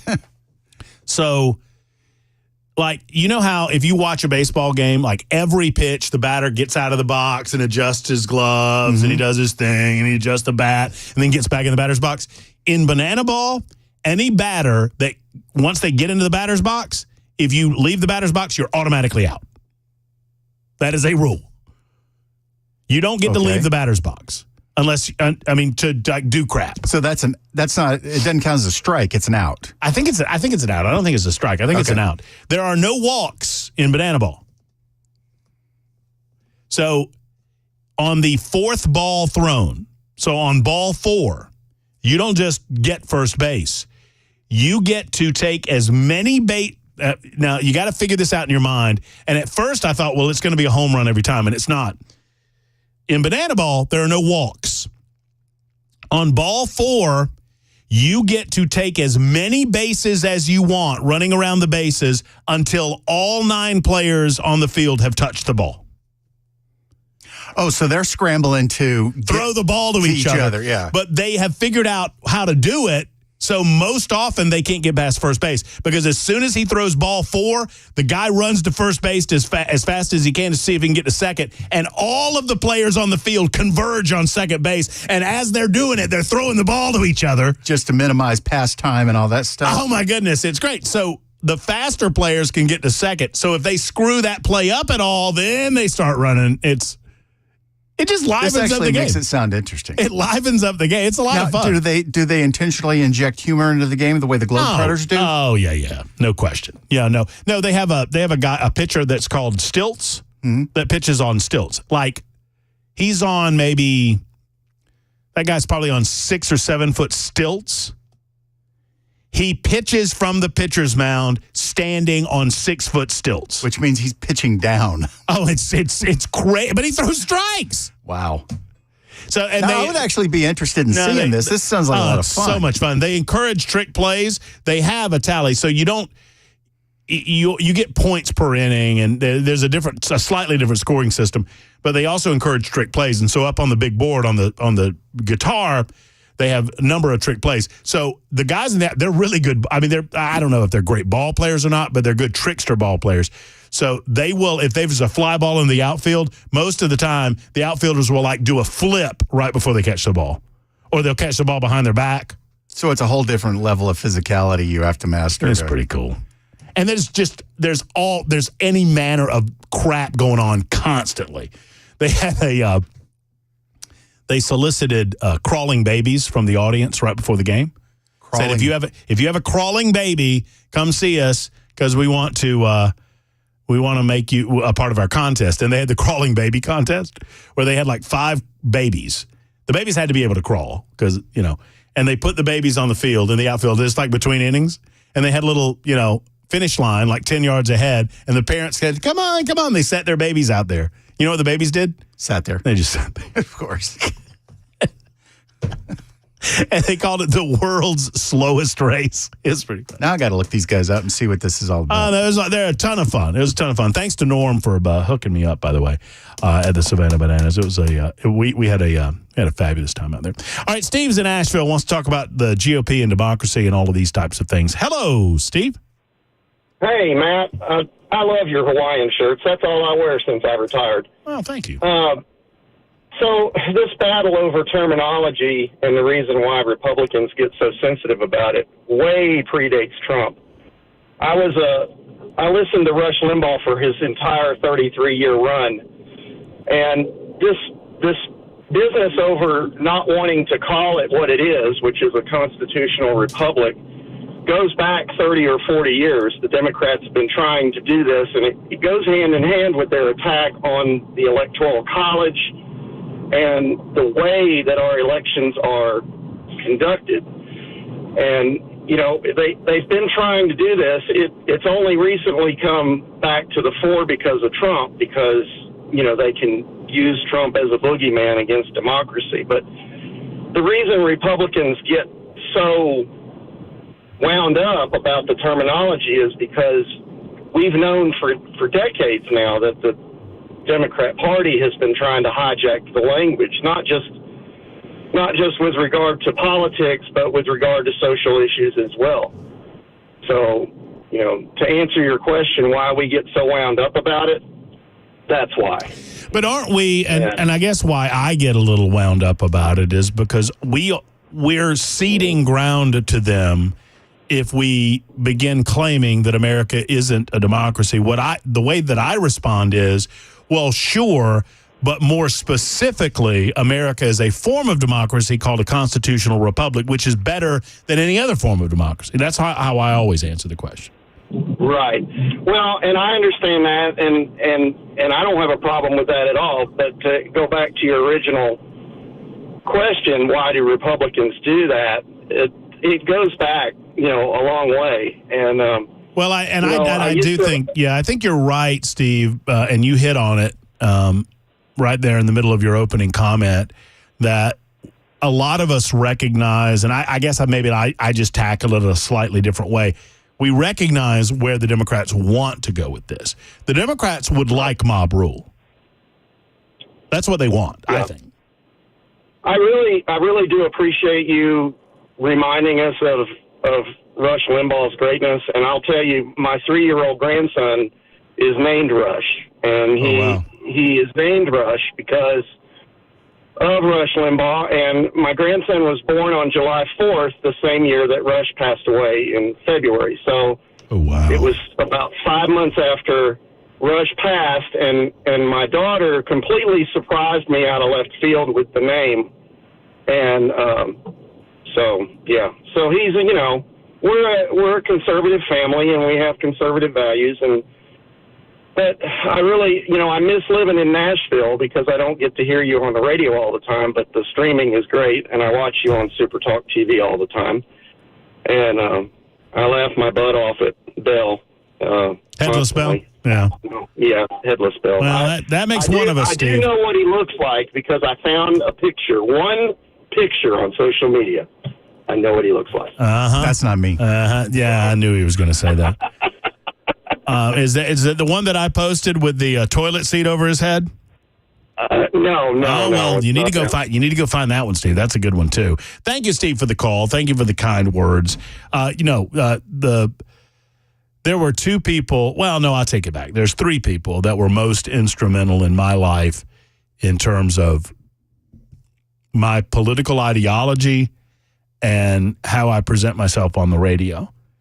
And one of them was Limbaugh, of course. I mean, I think Limbaugh affected all of us of a certain age who were moving from, I left music-based radio and gravitated to talk-based radio in my 20s and became a student. I was always a student of politics, which is what made it such a natural fit. But there was one local guy that many of you have never heard of. He was one of the greatest. His name was Don Markwell. We called him Dauntless Don in Montgomery, Alabama. That gave me my first opportunity to host a radio show and get paid for it, to host a talk radio show and get paid for it as a 26-year-old. The man was insane, and I appreciate him every day of my life. Number two was Neil Bortz. I listened to Bortz when I was in college, when I was in Atlanta or just outside of Atlanta in Carrollton, Georgia. And Neil Bortz was incredibly influential in developing my philosophy of government, which is government serves best that serves least. It's why I'm a small L libertarian. And then, of course, Limbaugh affected us all. He's incredible. I looked up the Bananas website. Mm-hmm. You have to get to September before they don't have a sold out. Oh no, and I'm not talking about in Savannah. I mean, we're Salt Lake, Des Moines. Oh, they do Vegas, Banana Ball tours, yeah. Syracuse. They played against, so they were a part of a league. It's just crazy. They were a part of a league until a few years ago, and this thing has now exploded. And now they just do barnstorming tours. They call it Banana Ball. And they play either against the firefighters or there's the other team that they sometimes oppose is called the Party Animals. So you got the Savannah Banana, but they do so many different things with, like, at one point the entire crowd at First Horizon Park was singing the song Yellow. You get it? We were all yellow because we're bananas. I want to say this, wow, this is a great secret, but apparently it's not that secret because they're selling out everywhere they go. It is a lot of fun. I mean, it's just entertainment. Now, our good friend Jason, who repeatedly says nasty things on the membersnutrition.com super text line. Well, that's most of what he says. Apparently went over the weekend and was not that much of a fan as I was. I would love to get a review from Jason live if that's possible, if we can get him to call in. Speaking of having people live, we'll have Brink Fiddler on in the 2 o'clock hour. And at 2:35 this afternoon, we're going to speak directly with Michael Patrick Leahy, who has just left a hearing regarding whether or not he can continue providing information to the general public about the Covenant School shooting. Obviously, our own Brian Wilson has been doing that as well in the afternoons on The Drive, and we'll speak to Leahy as the CEO and editor-in-chief of the Tennessee Star coming up at 2:35 this afternoon. Super Talk 99.7 WTN.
Good afternoon. It's 2 p.m. I'm Jay Harper with your top stories. Partly sunny, 93 degrees now. Also be looking for our winds to pick up here a little later this afternoon. We'll get a full forecast to you in a couple of minutes. The battle over leaked pages of the Covenant School Shooters Journal back in court today. Judge Aisha Miles asked the publication, the Tennessee Star, to appear after disturbing excerpts from the shooter's diary were published. The judge wants the publication to show it did not violate an order of the court. The focus of today's hearing ended up being on whether the judge can still issue her initial ruling or if the leak of the documents would make the case moot. During today's hearing, Tennessee Star attorney Daniel Horowitz, he asked Judge Miles to at least take the contempt possibility off the table. However, Judge Miles was quick to point out that today's proceedings were not about addressing that particular issue. Right now, I have heard from the parties the information that I need to know. If there is a subsequent show cause proceeding, I will ensure that it is delineated in a very clear and crisp manner so that your client can prepare with you, his counsel. Judge Miles also indicated that she was ready to issue her ruling on the shooter documents case last week, but then she was informed that perhaps some other circumstances in the case had presented themselves that may influence her ruling. A heat dome settling over much of the country this week. Boy, we know about that, right? Here are more details from ABC's Jim Ryan. More than 260 million Americans will experience temperatures above 90 this week. Phoenix has exceeded 110 degrees 5 days already this month. Today, much of the heat will be centered over the Great Lakes. Chicago could hit a record high of 96 degrees. Back on the international front, President Biden today meeting with NATO Secretary General Jens Stoltenberg at the White House.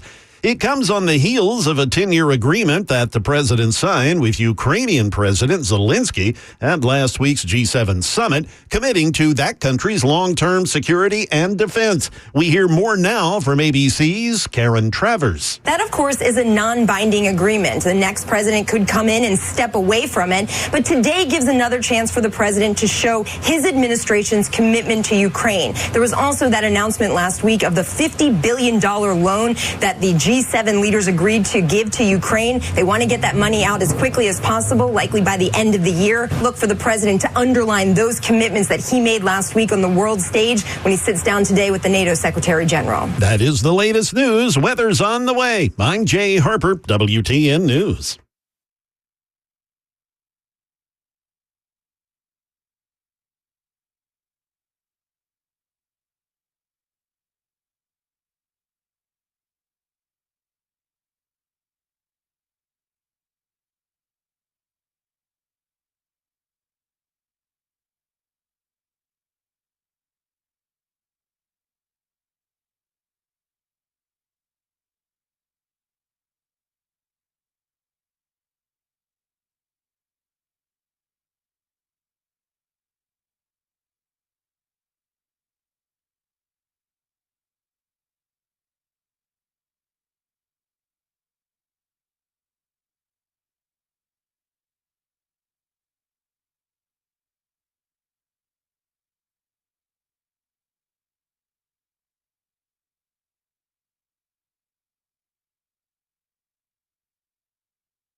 Hello, friends. Matt Murphy for the Dr. Gill Center for Back, Neck, and Chronic Pain Relief. I can't impress upon you enough, folks, the desire that I have for you to make a call to the Dr. Gill Center if you're experiencing pain at any part of your body, in any part of your body, no matter how long you've been experiencing it. I know from personal experience that I came to Nashville with pain in my back and my neck. And I thought that it would be a part of daily life. I was having a difficult time getting out on the golf course, riding my motorcycle, and doing other fun activities. And I went to the Dr. Gill Center, spoke with Dr. Wendy and the rest of the team. And I cannot tell you how impressed I was by their professionalism, how quickly they got down to the meat of the matter, if you will, understanding and diagnosing my issue and getting me pain-free without having to pop pills, without having to worry about or consider surgery, and without having to get needles to cover up the pain. So whether it's back pain, neck pain, hip pain, elbow pain, wherever it hurts, call the Dr. Gill Center today. Schedule the appointment for less than $50. They will get you in there. They will sit down with you, speak with you, diagnose you, give you x-rays, go over you, and give you your first appointment at no additional cost. It's what I encourage you to do, and it's what I've done to help alleviate my pain. It's the Dr. Gill Center. Here's the number, 615-882-4838, 882-4838 for Dr. Gill.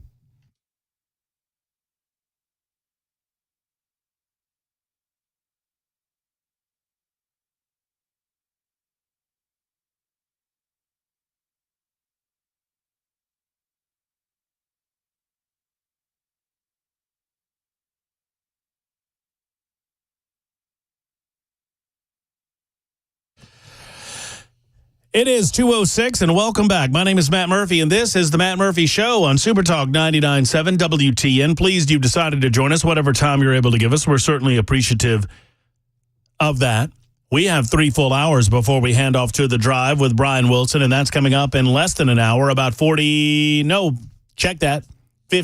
minutes from my Mark. Your calls and your texts on the way at 615-737-9986, 615-737-9986. You can call us. We had earlier technical issues on the phones. We have those repaired, so we'll be able to put you on hold and get you on here. I know Donald Trump had a big event in Detroit. I believe Hand was there. Our own Chris Hand was in attendance in that event over the weekend and had a lot of good things to say about it. Said the speech was incredible. It was dynamic. I mean, we truly have gotten to silly season in as much as you've got Biden raising millions upon millions of dollars with a Hollywood elitist. Boy, isn't that grassroots. But sadly, I mean, can you imagine? And I have no compassion for any of these people. I think these people know exactly what they're doing to our United States of America. And, you know, there are the useful idiots that I have some sort of compassion for that vote Democrat. And then there are the ones that know exactly what the agenda is. And those that know exactly what the agenda is, I got no love for those people. Those people are borderline evil. I hesitate to use the term evil in a lot of ways, but boy, if they're not evil, they're evil adjacent. Okay? But can you imagine being someone like Barack Obama having to sit there and listening to Joe Biden incoherently babble for the amount of time that he incoherently babbled?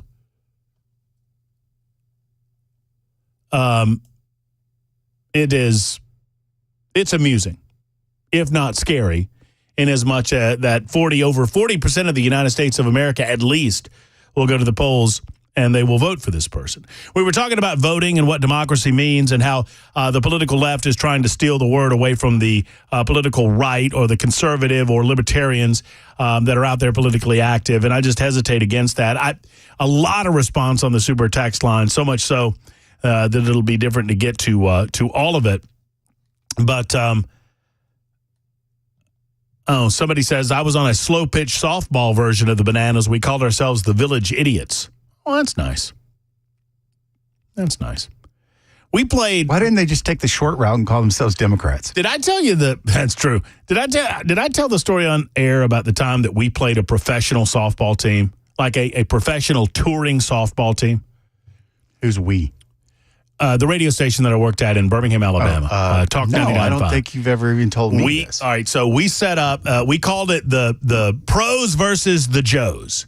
And this was the All-American softball team. This was a collection of the best softball players. These are grown men. They were the best softball players in the United States of America.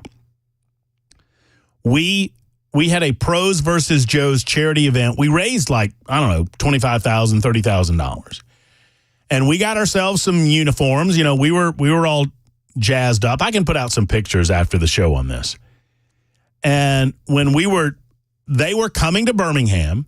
They were doing an exhibition in Birmingham anyway, and they said, if you want to set something up, we can set something up. I'm talking these guys went all over the United States of America and were from all over the United States of America.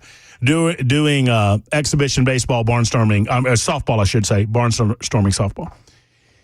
And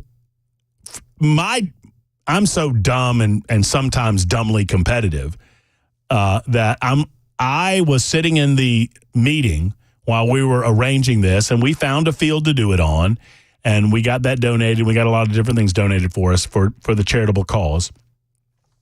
And I said, to make things more competitive, shouldn't we have a home run rule where you guys can only hit so many home runs, because obviously you're going to be bombing them over our heads and out of the stadium. And the head coach of the professional team said no, no, we're not going to do that. I'm like, why not? You don't want to be more competitive? He goes, I don't want to get any of y'all hurt. And I said, what do you mean? And he said, you haven't met our team yet. And he said, you want them trying to hit home runs. You don't want them line driving them into your head. That's what he said. He said, one of y'all will get hurt. He said, you do not want these guys trying to hit line drives. You want them to try to hit home runs so that people don't get hurt.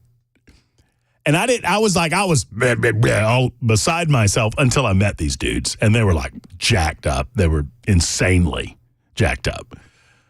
But yeah, the Savannah Bananas, that's pretty good. We watched on Saturday night.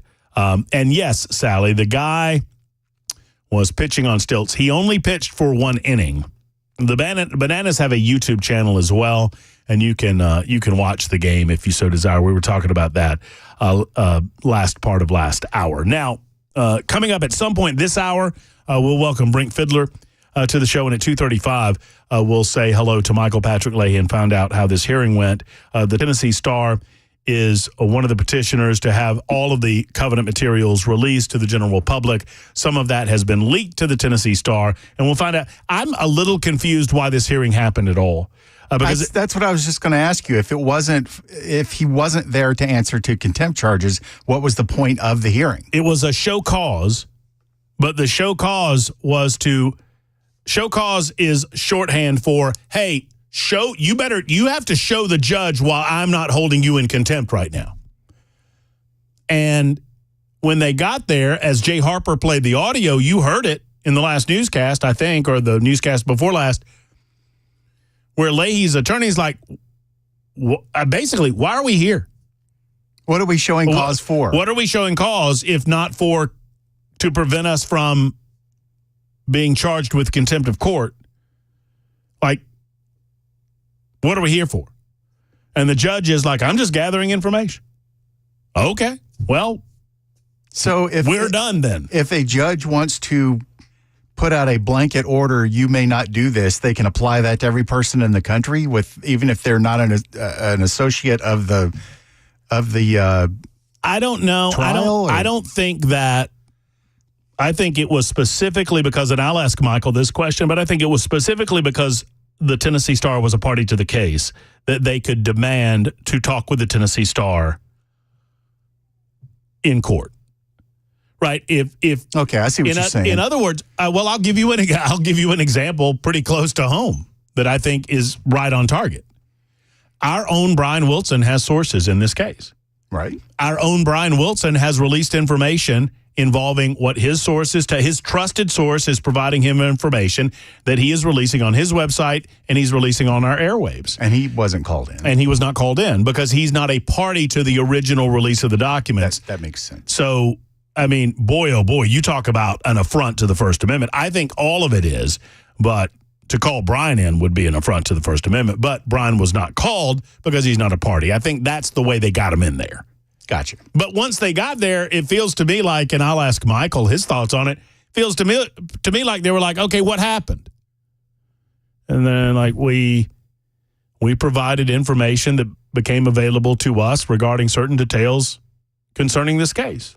And nothing should preclude us from publishing that we have provided to us. We didn't leak it to ourselves. So if you want to find a leaker, you by all means go find a leak. We're not telling you who the leak is. I don't even know that they were asked. That's the weird thing. Like, I thought the hearing was designed to bring them in front of the judge and have them say, hey, who told you this stuff? And there was going to be a First Amendment showdown because the Tennessee Star is not going to tell. They're going to say, no, we're not going to give up our sources. Our sources are valuable. And the judge and the guy, you better give me your source or I'll throw you in jail. And we're not giving our source. I'll throw him in jail. That kind of thing. But that's not what happened. They're like, just what happened? And they told them what happened. And the judge went, okay. And it's very confusing. And I was going to ask you earlier, I mean, going back to what was the big to-do in the 70s when I think it was New York Times leaked government information about the Vietnam War? Talking about the Pentagon Papers? Yeah. That was a big deal. But the New York Times was held blameless because they had the right to publish information. And this is obviously a much more scaled down version of that. But how do you hold a news publicizing establishment guilty of contempt when it's doing its job? I think I remember this correctly. I'm looking it up right now. I don't want to screw it up. But I think it was the Pentagon Papers case where the New York Times got a hold of information and the government tried to subvert it preemptively. And you're not allowed to do that. I think. Well, and didn't they tell the New York Times we don't want you publishing this? And they were like, too bad. Right. Like you can't beforehand tell us that something is out of bounds before it actually happens. I think I'm remembering that. And if somebody has a better memory of it, help me out on the super text line. But I think I'm remembering that correctly. The Pentagon Papers revealed that the United States of America had greatly expanded its scope in Vietnam, and the paper wanted to release some of that. And eventually the entire thing was declassified somewhere in the 2000s. But I think this is what led to the controversy, the press versus the American. Yeah, I'll work it. I'll work on that. I want to answer that question properly, and I don't want to misinform the audience. 615-737-9986. In the meantime, the age and infirmity of Joe Biden is becoming more and more apparent to the American people as more and more people begin focusing on the presidential election of 2024. The Democrats have decided they're going to turn this on its head, and they're going to point to Donald J. Trump as the real old guy in the race. We'll talk about that as well as we move forward in the 2 o'clock hour. I just find it amusing that they try to turn these negatives into positives. It's very similar to what they're trying to do with the economy. They're doing the same thing with crime. They're doing it with immigration. They're doing it with the economy. They're doing it with the crime. The response to all of these things, which are obvious negatives to the Democrats, negatives to the Biden administration, because Joe Biden makes none of these decisions, and positives for Donald Trump. So if you feel like crime is up, they're telling you, no, crime is not up. Crime is actually down under Joe Biden, despite what you're seeing and you're feeling in your local community. If you think that the economy is worse now than it was 4 years ago, no, my friend, it is not worse now. And they used the spike of COVID to cover themselves with regard to how the economy was doing in 2019 versus how it's doing today. Thirdly, oh, no, immigration's just fine. Pay no attention to the man behind the curtain. Pay no attention to what you see with your very own eyes. Pay no attention to the fact that most Hispanic. Did you know this? I just saw this, and you know me in polling. I don't do a lot of polling, but the majority of U.S. Hispanics now support mass deportation. How about that? Cash me outside. How about that? The majority of U.S. Hispanics now support mass deportation of illegal aliens in the United States of America, and are evenly split over whether the federal government should create a detention center to assist in that operation. A CBS News survey conducted this month shows 53% of Hispanics are in favor of kicking all of the undocumented immigrants, aka illegal aliens, out of the country. And 50% support the establishment of federal holding facilities to keep them before deportation. Another 47% oppose mass deportation. 50% oppose detaining migrants as a part of that process. That's incredible. That's Hispanics.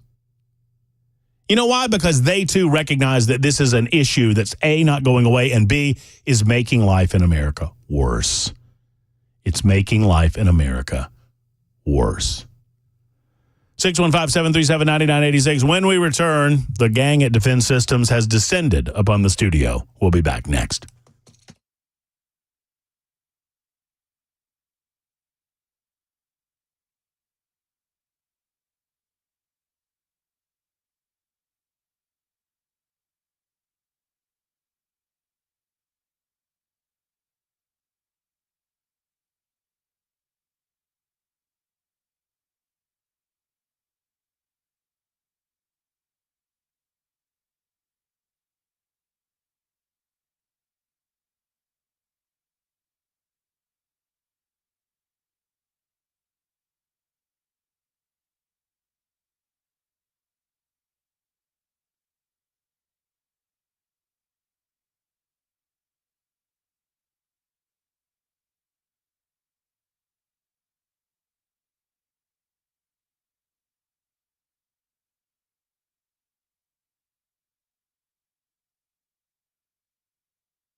Hey, what's up, guys? This is Matt Murphy for Members Nutrition. I want to tell you about the Members Nutrition difference, and I want to encourage you to go over to the Members Nutrition website. Number one, they believe at Members Nutrition that they can sell vitamins and supplements at a lower cost point, and they're doing it every single day at membersnutrition.com. Number two, they want to make these products right here in the United States of America, not from some overseas company, and they do that every single day. I encourage you to go to membersnutrition.com. You'll get 50% off your purchase price at checkout. You don't have to put in any codes. Just go to membersnutrition.com. Once again, membersnutrition.com.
Coming up at the bottom of the hour, we'll have more audio from a portion of today's Covenant School shooting hearing over those leaked documents. Again, that's coming up at 2:30 on Super Talk 99.7 WTN. Thank you much, Mr. Harper. Jay Harper in the newsroom, Matt Murphy in the studio. Thank you for being around. It's 2:24. Glad to have you with us on Super Talk 99.7 WTN.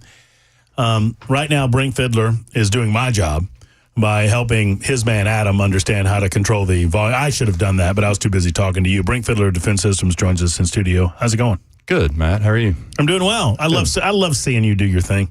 Thanks. I appreciate you. I think we've become friends enough that I can say that without it, being weird. Yeah, it's not definitely. It's again, I say it all the time. It's sad that we can even do this for a living, but here we are. Well, I know. I would love for you to have to go get another job. because of a lack of work, because of a lack of need for what you do. But right now, there's a tremendous need for what you do. And for those that don't listen to me on a daily basis, where you been, or have never heard you, I don't think he's going to find another job where he's allowed to be the type of masochist that he is. Who, him? No. Yeah, him. You see? You went there. That's exactly right. You went there, Bill. But now for the next 5 minutes, we're going to talk about what a wimp you are, and you're going to be mad about it, and you brought it up. I wouldn't say wimp. It was unexpected, right? More than anything, Bill. It was the shock of having it. Don't do that. I mean, you want me to replicate the sound? I didn't realize when you put the noose around my neck that the floor was going to drop out from underneath me. Yeah. No, I can do it. I think I remembered it like it was yesterday. It was 2 years ago. It was, ow, ow, ow, take it off, take it off, take it off, take it off. That's pretty accurate. I think at one point you said, I'm serious, take it off. Yeah, tourniquets are not fun. They suck. They do. Yep, 100%. But they're not supposed to be fun. No, you need to know what they feel like if you're going to be effective at putting it on yourself or someone else. So you were offering some training today and tomorrow at Cumulus Nashville because we practice what we preach here at the Murphy Show and at our facility, and helping some folks at our facility understand what to do and the unlikely. And I like to remind people it's unlikely. You don't want to scare the hell out of people. Right. But it is real and it does happen. And every time you see one of these events, somebody invariably says, I can't believe it happened here. Yep. And that's what we want to prevent. 100%. It is very unlikely. And especially we talk about the medical part is such a big part of our training that I don't know, you'll get to Adam in a second because he's sitting here, but that Adam just taught the medical, right? I mean, he's got 20 years of experience in the Army and 15 in special operations, 14 combat deployments. So, he's all about TCCC, right? Well, and a whole bunch of other things too. Yeah. But like that stuff is life skill stuff. You're going to use it at a car crash. Like I teach it every day. And the only time I've ever had to use it is a really bad car crash. Tell him what I told you. And I was joking. It was a little bit of a little dark humor, but I was like, I went through the TCCC course and I've not seen one car crash since then. Yeah. Yeah, you're mad. I'm waiting. Yeah. Well, you're mad because you haven't been able skills. You got it right. You have a skill set you haven't been able to use yet. So you're like, this is frustrating. Can't somebody have a crash in front of me or something? Like as bad as that sounds.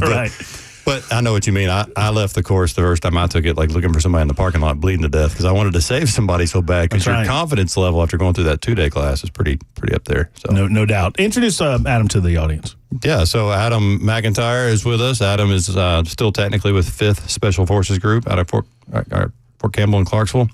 He's done 20 years in the Army, 15 of that in special operations, 14 combat deployments. Also, really cool job he had, I think, which he may disagree with me based on the mileage on his body. But for 4 years, he was a military free fall instructor. So he taught people how to jump out of airplanes for special operations. So like 30,000 feet with oxygen on, night vision. 30,000. Yeah, flying your canopy like 20 miles to like infiltrate enemy Have you territory. ever jumped out of an airplane? No. Okay, hold on a second. I got to get in here. Adam, welcome. Thank you. I've only jumped from 15,000 feet. I wanted to make sure Brink had not jumped yet, so I can get in there and get the hierarchy. Like he's done multiple jumps, training, 30,000 feet. I've only done 15,000 feet, so I haven't done anything. But I haven't been shot at with rockets I was just establishing the higher. Well, me either. I mean, whatever. 20. First off, thank you in all seriousness for your service. We appreciate you, man. No, I've enjoyed it the whole time. So. And you're now taking a step back and associating yourself with this guy. I kid. I love you. What comes to mind when I ask you to talk to us about your military experience? Just America. I mean, I knew from a very young age I wanted to join the military and serve this country. I would say probably in middle school. Mm-hmm. And I enjoyed it the whole time. I had experiences in the 82nd Airborne, jumping static line. I did a 15-month trip to Iraq, and I was pulling some quick reaction force for special forces. And I realized I did not want to be the guy sitting in the truck while all the other guys were doing cool stuff. So after that deployment, I came back. I went to selection to get selected for special forces, and I got selected. And I went through about 15 months of our qualification course where you learn a foreign language, you learn a new job, you go through Smiley tactics and SEER school, and then you finally at the end get the Covenant Green Beret. And then I got assigned to 5th Special Forces Group. And it's just been an honor, honestly, to serve this country. How did you guys, did y'all know each other? I mean, how did y'all find one another? And how did this connection happen? That's actually a great story, but I'll let Adam tell it because it's his story. So I had transitioned from being a team sergeant, and I had some neck surgery, and I was laid up. I was just walking around my neighborhood, and my wife is a teacher in a school district nearby, and she had some active shooter training, and she came home, and I asked her, I was like, how was it? What'd you learn? And it was subpar. She didn't really learn anything. Training in air quotes. Check the block. Hey, we did this, and we're on to the next thing. Right. So I needed to start thinking about what do I want to do next when I got out of the military. And I was like, do people do this? Do they provide active shooter training? And so I Googled it, and Defense Systems was the first website that popped up, actually. So I watched some videos, watched some podcasts, or heard some podcasts that Brink was on. I was like, man, my vision, my goals, everything aligns with this guy. Like, really want to meet him, love to work for him. And I reached out a couple times to the email and LinkedIn, and it took a couple months. You were looking for a guy. I didn't. You've been looking for a guy. I didn't mean to ghost him. It just, our world exploded after Covenant, right? No, that's right. And he reached out, and I kept saying to Tracy, like, I need to get back with this guy. I keep forgetting to get back with this guy. And he was persistent. This guy claims he's got all this experience, whatever. He's like, allegedly sent her kind of a resume. I don't know, like, no, but I knew. I mean, I was interested in talking to him. It's just trying to manage the growth that we had. But we met up in Clarksville. I spoke at an event up there. He came. We went and had lunch, and then, as always, but for this team, I always have Tracy and Gloria go meet people without me. I want them to, to evaluate without me there, and they loved him, and he's been on the team ever since, full-time since May 1st. I love it, and I hate it simultaneously to say this. I think when you and I first talked, you told me that you had been, and I might have this number a little wrong, but you had been in 60 schools or something like that, and you're well over 200 now, aren't you? That's correct, yeah. Over 200. And that's a great thing and a bad thing. I mean, I hate that we have to do that, but boy, the alternative is not where we want to be without training. 100%. And in that industry, word of mouth is everything, because private schools get hit on for everything, right? And so they're tough to get in. But it's not just private schools. It's like soliciting. It's like somebody's knocking at your door wanting something. You just feel like they want money. Right. And not all active shooter training is created the same. But we've actually done 2 entire county school districts here in Tennessee. We've done Wayne County and Rutherford County, just closed with us. We trained all the Rutherford County schools. All right, hold your thoughts there for a moment. I got Jay Harper back in the newsroom. He's champing or chomping, depending on your point of view at the bit, to get some headlines in here. We've got Brink and Adam in studio with us. We're going to talk briefly with Michael Patrick Leahy at some point over the next 30 minutes. He's fresh out of this hearing. Talk to him about the results of the hearing, which will lead us into a broader conversation with Brink and Adam about Covenant School. We'll be back in a moment. It's Super Talk 99.7 WTN. You almost have to eat the microphone. Like, you have to be right on it. Good afternoon. It's 2:32. I'm Jay Harper with your top stories. We've got partly sunny skies. We're at 92 degrees. We're looking for the winds to be picking up here later, so be aware of that. Also, we'll have a complete forecast in a couple of minutes. The battle over leaked pages of the Covenant School Shooters Journal, all of that back in court again today. Judge Aisha Miles, she asked the Tennessee Star publication to appear after disturbing excerpts from the shooter's diary were published. The judge wants the publication to show that it did not violate an order of the court. The focus of today's hearing ended up being on whether the judge can still issue her initial ruling or if the leak of the documents would make the case moot. During today's hearing, Tennessee Star attorney Daniel Horowitz, he asked Judge Miles to take the contempt possibility off the table. What I need to confirm before I close today is what cause my client has been ordered to show. It sounds like the evolution of this proceedings is none, that he has no obligations today, doesn't have to prove anything. If that's the case, I'd ask you to close down the contempt proceeding or the threatened sanctions. Well, there is not, as I said before, Mr. Horowitz, and then I will ask you to sit down. In my subsequent order, there is not a contempt proceeding today. If you had read in I recognize there's not a contempt proceeding, Your Honor, but there's still a show cause proceeding, and I don't know what cause you were asking me to show. Judge Miles also indicated she was ready to issue her ruling on the shooter documents case last week, but then she was informed that perhaps some other circumstances in the case had presented themselves that may indeed influence her ruling. That is the latest news. Weather's next. I'm Jay Harper, WTN News.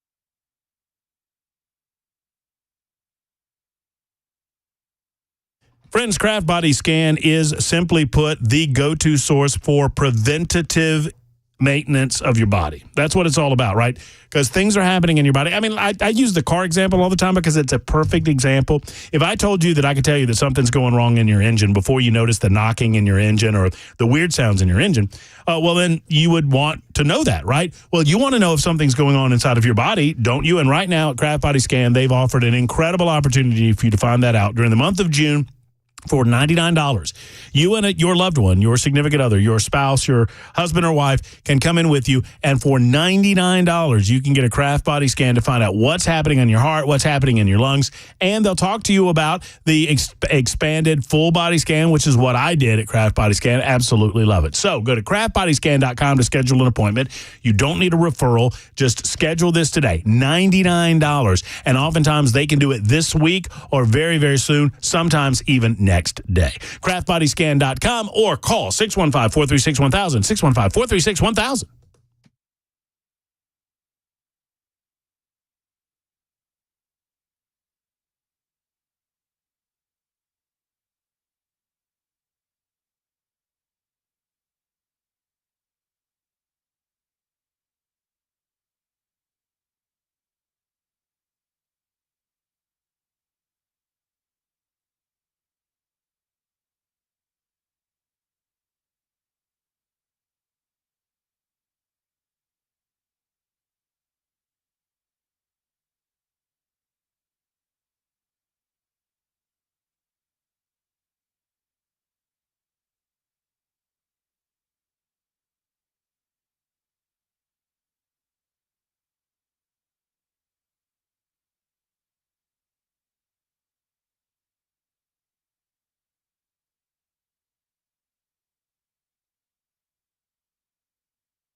Super Talk 99.7 WTN. It is 2:40. Brian Wilson coming up at 3 o'clock with The Drive. In studio with us, Brink Fiddler and Adam McIntyre. Please let Tracy know that I got Adam's name right the first time. I think she's listening, so you can tell her. Well, just let her know. Tracy, I got his name right the first time. Because you wrote it down. Well, yeah. And I have trouble with it. I did write it down. And, I remembered it because it's Adam Levine was on The Voice. Reba McEntire was on The Voice, or is on The Voice. So I put all those things connection. I put all that together. Only in your brain. And in my weird way, I can remember Adam McIntyre from now on. And I remember that Tracy's last name is Menthol, so whatever. It's all good. You're going to pay for that. I remember this guy's name. He was in court earlier today for a hearing. I'm a little bit confused what the nature of the hearing was. It has everything to do with the Covenant School shooting, the aftermath of that, the withholding of information. His name is Michael Patrick Ley. He is editor-in-chief of the Tennessee Star, and he joins us graciously for a few moments to talk about his experience earlier today. Michael Patrick, thank you so much for your time. How are you? I'm great. I'm delighted to be on the program with you, Matt. So, of course, the background, Covenant killer kills 6 people in Nashville on March 23rd, and the investigation begins. They discover lots of her writings, and then we seek to obtain those writings from Metro Nashville government. They deny us. We file a lawsuit. Those writings have subsequently been in the possession of the presiding judge, Lucia Miles, since May of 2023. Fast forward to June 5th, we obtain legally 80 pages of the portion of her journals, or the one journal that was left in her vehicle that covered the last 2 months of her life. We did not obtain about 19 journals that covered the period of time from her middle school years until 2022. We did not obtain the spiral notebook left in the car that included basically an operational plan of attack. And the judge apparently has all of those writings in review and is deciding whether or not she should release them under the Tennessee Public Records Act. We're a plaintiff in that case. There are several others, including the Tennessean, the Tennessee Firearms Association, etc. And then now there's a group of interveners, which includes the Covenant Parents, Covenant Church, Covenant School. Okay, so we obtain these documents, and we begin writing stories based on these documents. We've probably written, 20 or 25 stories since June 5th. But we haven't published a single one of these documents. We've written stories based upon these documents. We also received an inquiry from Fox 17 saying, hey, can we have all 80 pages too? I said, no, but I'll tell you what, I'll give you 2 pages. I'll share 2 pages with you. And if you choose to publish those documents, that's your choice. They did, immediately. So out of the blue, last Monday, my attorney, who's fantastic, Nick Berry, with America First Legal, who's been representing us for over a year in this matter, receives this show cause hearing order. The judge, Lucia Miles, compelled me to come into court today, June 17th. And here's what she said in that court order. Quote, based on the foregoing, this court sets a show cause hearing to determine why the alleged publication of certain purported documents by the Tennessee Star and Michael Patrick Ley does not violate the orders of this court, subjecting them to contempt proceedings and sanctions. But you haven't published any documents. I have not published any documents. None. I've written stories. We've written stories based upon those documents. Now, the allegation that we'd published documents apparently was made by another media outlet who claimed credit for doing that. Stacey Cameron, who works for WSMV, bragged that it was his call to the judge that prompted her to set up this show cause hearing. Yeah, so and I just would like to note here that one media outlet that purports to believe in the First Amendment of the Constitution is tattling on another media outlet for doing their job. But anyway, but I digress. Go ahead. Not tattling, misrepresenting what we did. Right. We didn't publish any of the documents that the judge is currently has in camera review. So what happened? So what is the judge demanding that you present? Well, here's the next. On Thursday, she denied our motion to set aside her show cause hearing order. She then said, should the court determine an alleged leak occurred by any party to this case, such action was in violation of the orders of the court, we may appoint an attorney as an amicus curiae, that's a special prosecutor, for investigative purposes and to initiate and prosecute a contempt citation. All right, that was her order Thursday. But wait, there's more. Late Thursday night, she says, there will be no live testimony. Okay. Now, how am I going to show cause if there's no live testimony? I have great attorneys. We heard Daniel Horowitz, Horwitz, a fantastic First Amendment attorney here in town, totally on top of his game. He represented me in court today. But at the outset, the judge said, no, this isn't, this hearing is about something else. This is about to determine what's the lay of the land, what's going on. Well, what, Your Honor? Well, I mean, I'm a little confused. The judge needed to do all of this dog and pony show to figure out what was going on? I mean, that doesn't make any sense. No, it doesn't. So anyways, she heard from Metro Nashville government. She heard from the interveners, like multiple lawyers. She heard from other petitioners, an attorney for the Tennessee Firearms Association. And basically her question was, well, this is some breaking news for you, Matt. She said, I was all about to issue a 60-page ruling on the question before me about, what, if any, of these writings of Audrey Hale should be released. But, geez, I got this news on Monday that some other media reporter called me up and said, oh, yeah, Leahy's been publishing documents, and why don't you go after him for contempt of court? And she said that apparently has intervened in her processing of this. And now today she was trying to determine and ask with specificity everybody else in courtroom if the fact that we had published stories based upon some of the documents that we've obtained legally would usurp the authority of the court and make the whole findings moot. Mail said, oh, no, Your Honor, publish, but go ahead and tell us what your ruling is. Okay, so then finally my attorney gets up, representing me.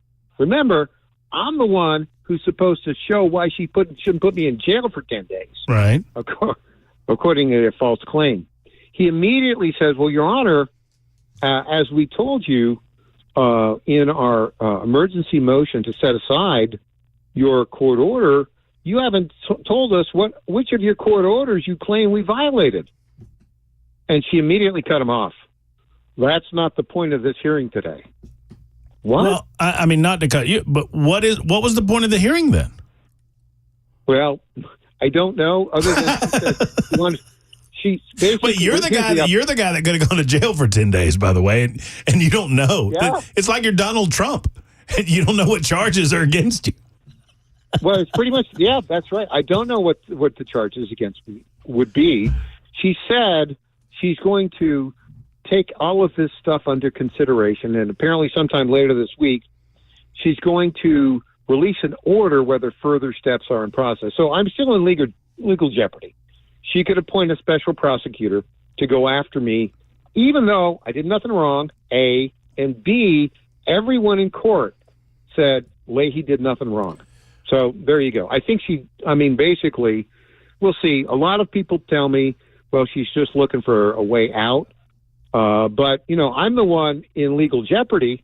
I'm going to wait to see what. Well, and I, by extension, support you. I support you because I support what you do at the Tennessee Star, but I support you because I support Brian Wilson and Super Talk because I support everyone involved in this process because I support the First Amendment. And absent any real risk or danger in presenting the information, government works best that works in an open fashion that gives you the ability to report information to people that want to consume it. That's what it's all about. And it seems like this is just an intimidation tactic. I don't want to put words in anybody's mouth or, put motivations where there aren't any. But that's what it feels like, is that they're trying to intimidate you, Michael. I think it's probably correct. Well, keep fighting the good fight. Guess what? It ain't working. It ain't working. I'm going to publish more. I'm going to publish more details. Go to the TennesseeStar.com, TennesseeStar.com. Not only the details that we've discovered in these documents from Audrey Hale's journal, but I had a lot more documents from the criminal investigation from the police department, and I'm going to be publishing them because they're not covered by the in-camera review of this judge. So stay tuned. Well, we support you. I wanted to publicly state that, and I can't believe that more media organizations around town are not supporting the overall concept of the ability of the press to operate freely from government interference. Thank you for everything, Michael. We appreciate you. You're very welcome, Matt. Thanks for having me on. Take care. There's Tennessee Star's Michael Patrick Leahy, which ran us a little bit late. So here's what I'm going to demand for break and from Adam McIntyre. I demand that you come back tomorrow. Oh. At some point. I mean, you're going to be in the building. We will be in the building. What time do y'all get here tomorrow? Well, it'll be after. We'll be teaching all afternoon, so you can have Adam while I'm talking, and then you can have. That's what I'm talking about. about. Because I'll be teaching, but that's what I'm talking. You'll take breaks. Yeah. When you let people go to the bathroom, you don't go to the bathroom. You come up here. Oh, right. Yeah. So for those that don't know, the reason I made demands is because I knew you were going to be in the building tomorrow. Right. Actually teaching some of our folks some good stuff. I mean, you guys do such a great job. I obviously sing your praises on the regular, but the program is only going to improve with the presence of Adam McIntyre. I can tell you that. 100%. And I just met the guy. Yeah. So. Well, please come back. I'm out of time. Please come. I mean, Sure. if you can, if you're able, because I want to continue the conversation. I want to get your thoughts. We haven't been able to talk for a while now, and I just want to get your thoughts on some of the latest. And if America is wising up from our school system's perspective to what you've been preaching since I've known you, and that is that if you do a certain amount of foundational things, even in the construction of schools, you can go a long way to preventing a lot of this tragedy. So 100%. Yep. Well, we'll do it. This is Brink Fiddler and Adam. Thank you, guys. Yeah, thanks. Thank you. Out of time. We'll be back, I guess, tomorrow. I think it's 52 after the hour, so maybe a minute or two to talk with Brian Wilson. If not, we'll see you tomorrow. If so, we'll see you in a minute on Super Talk.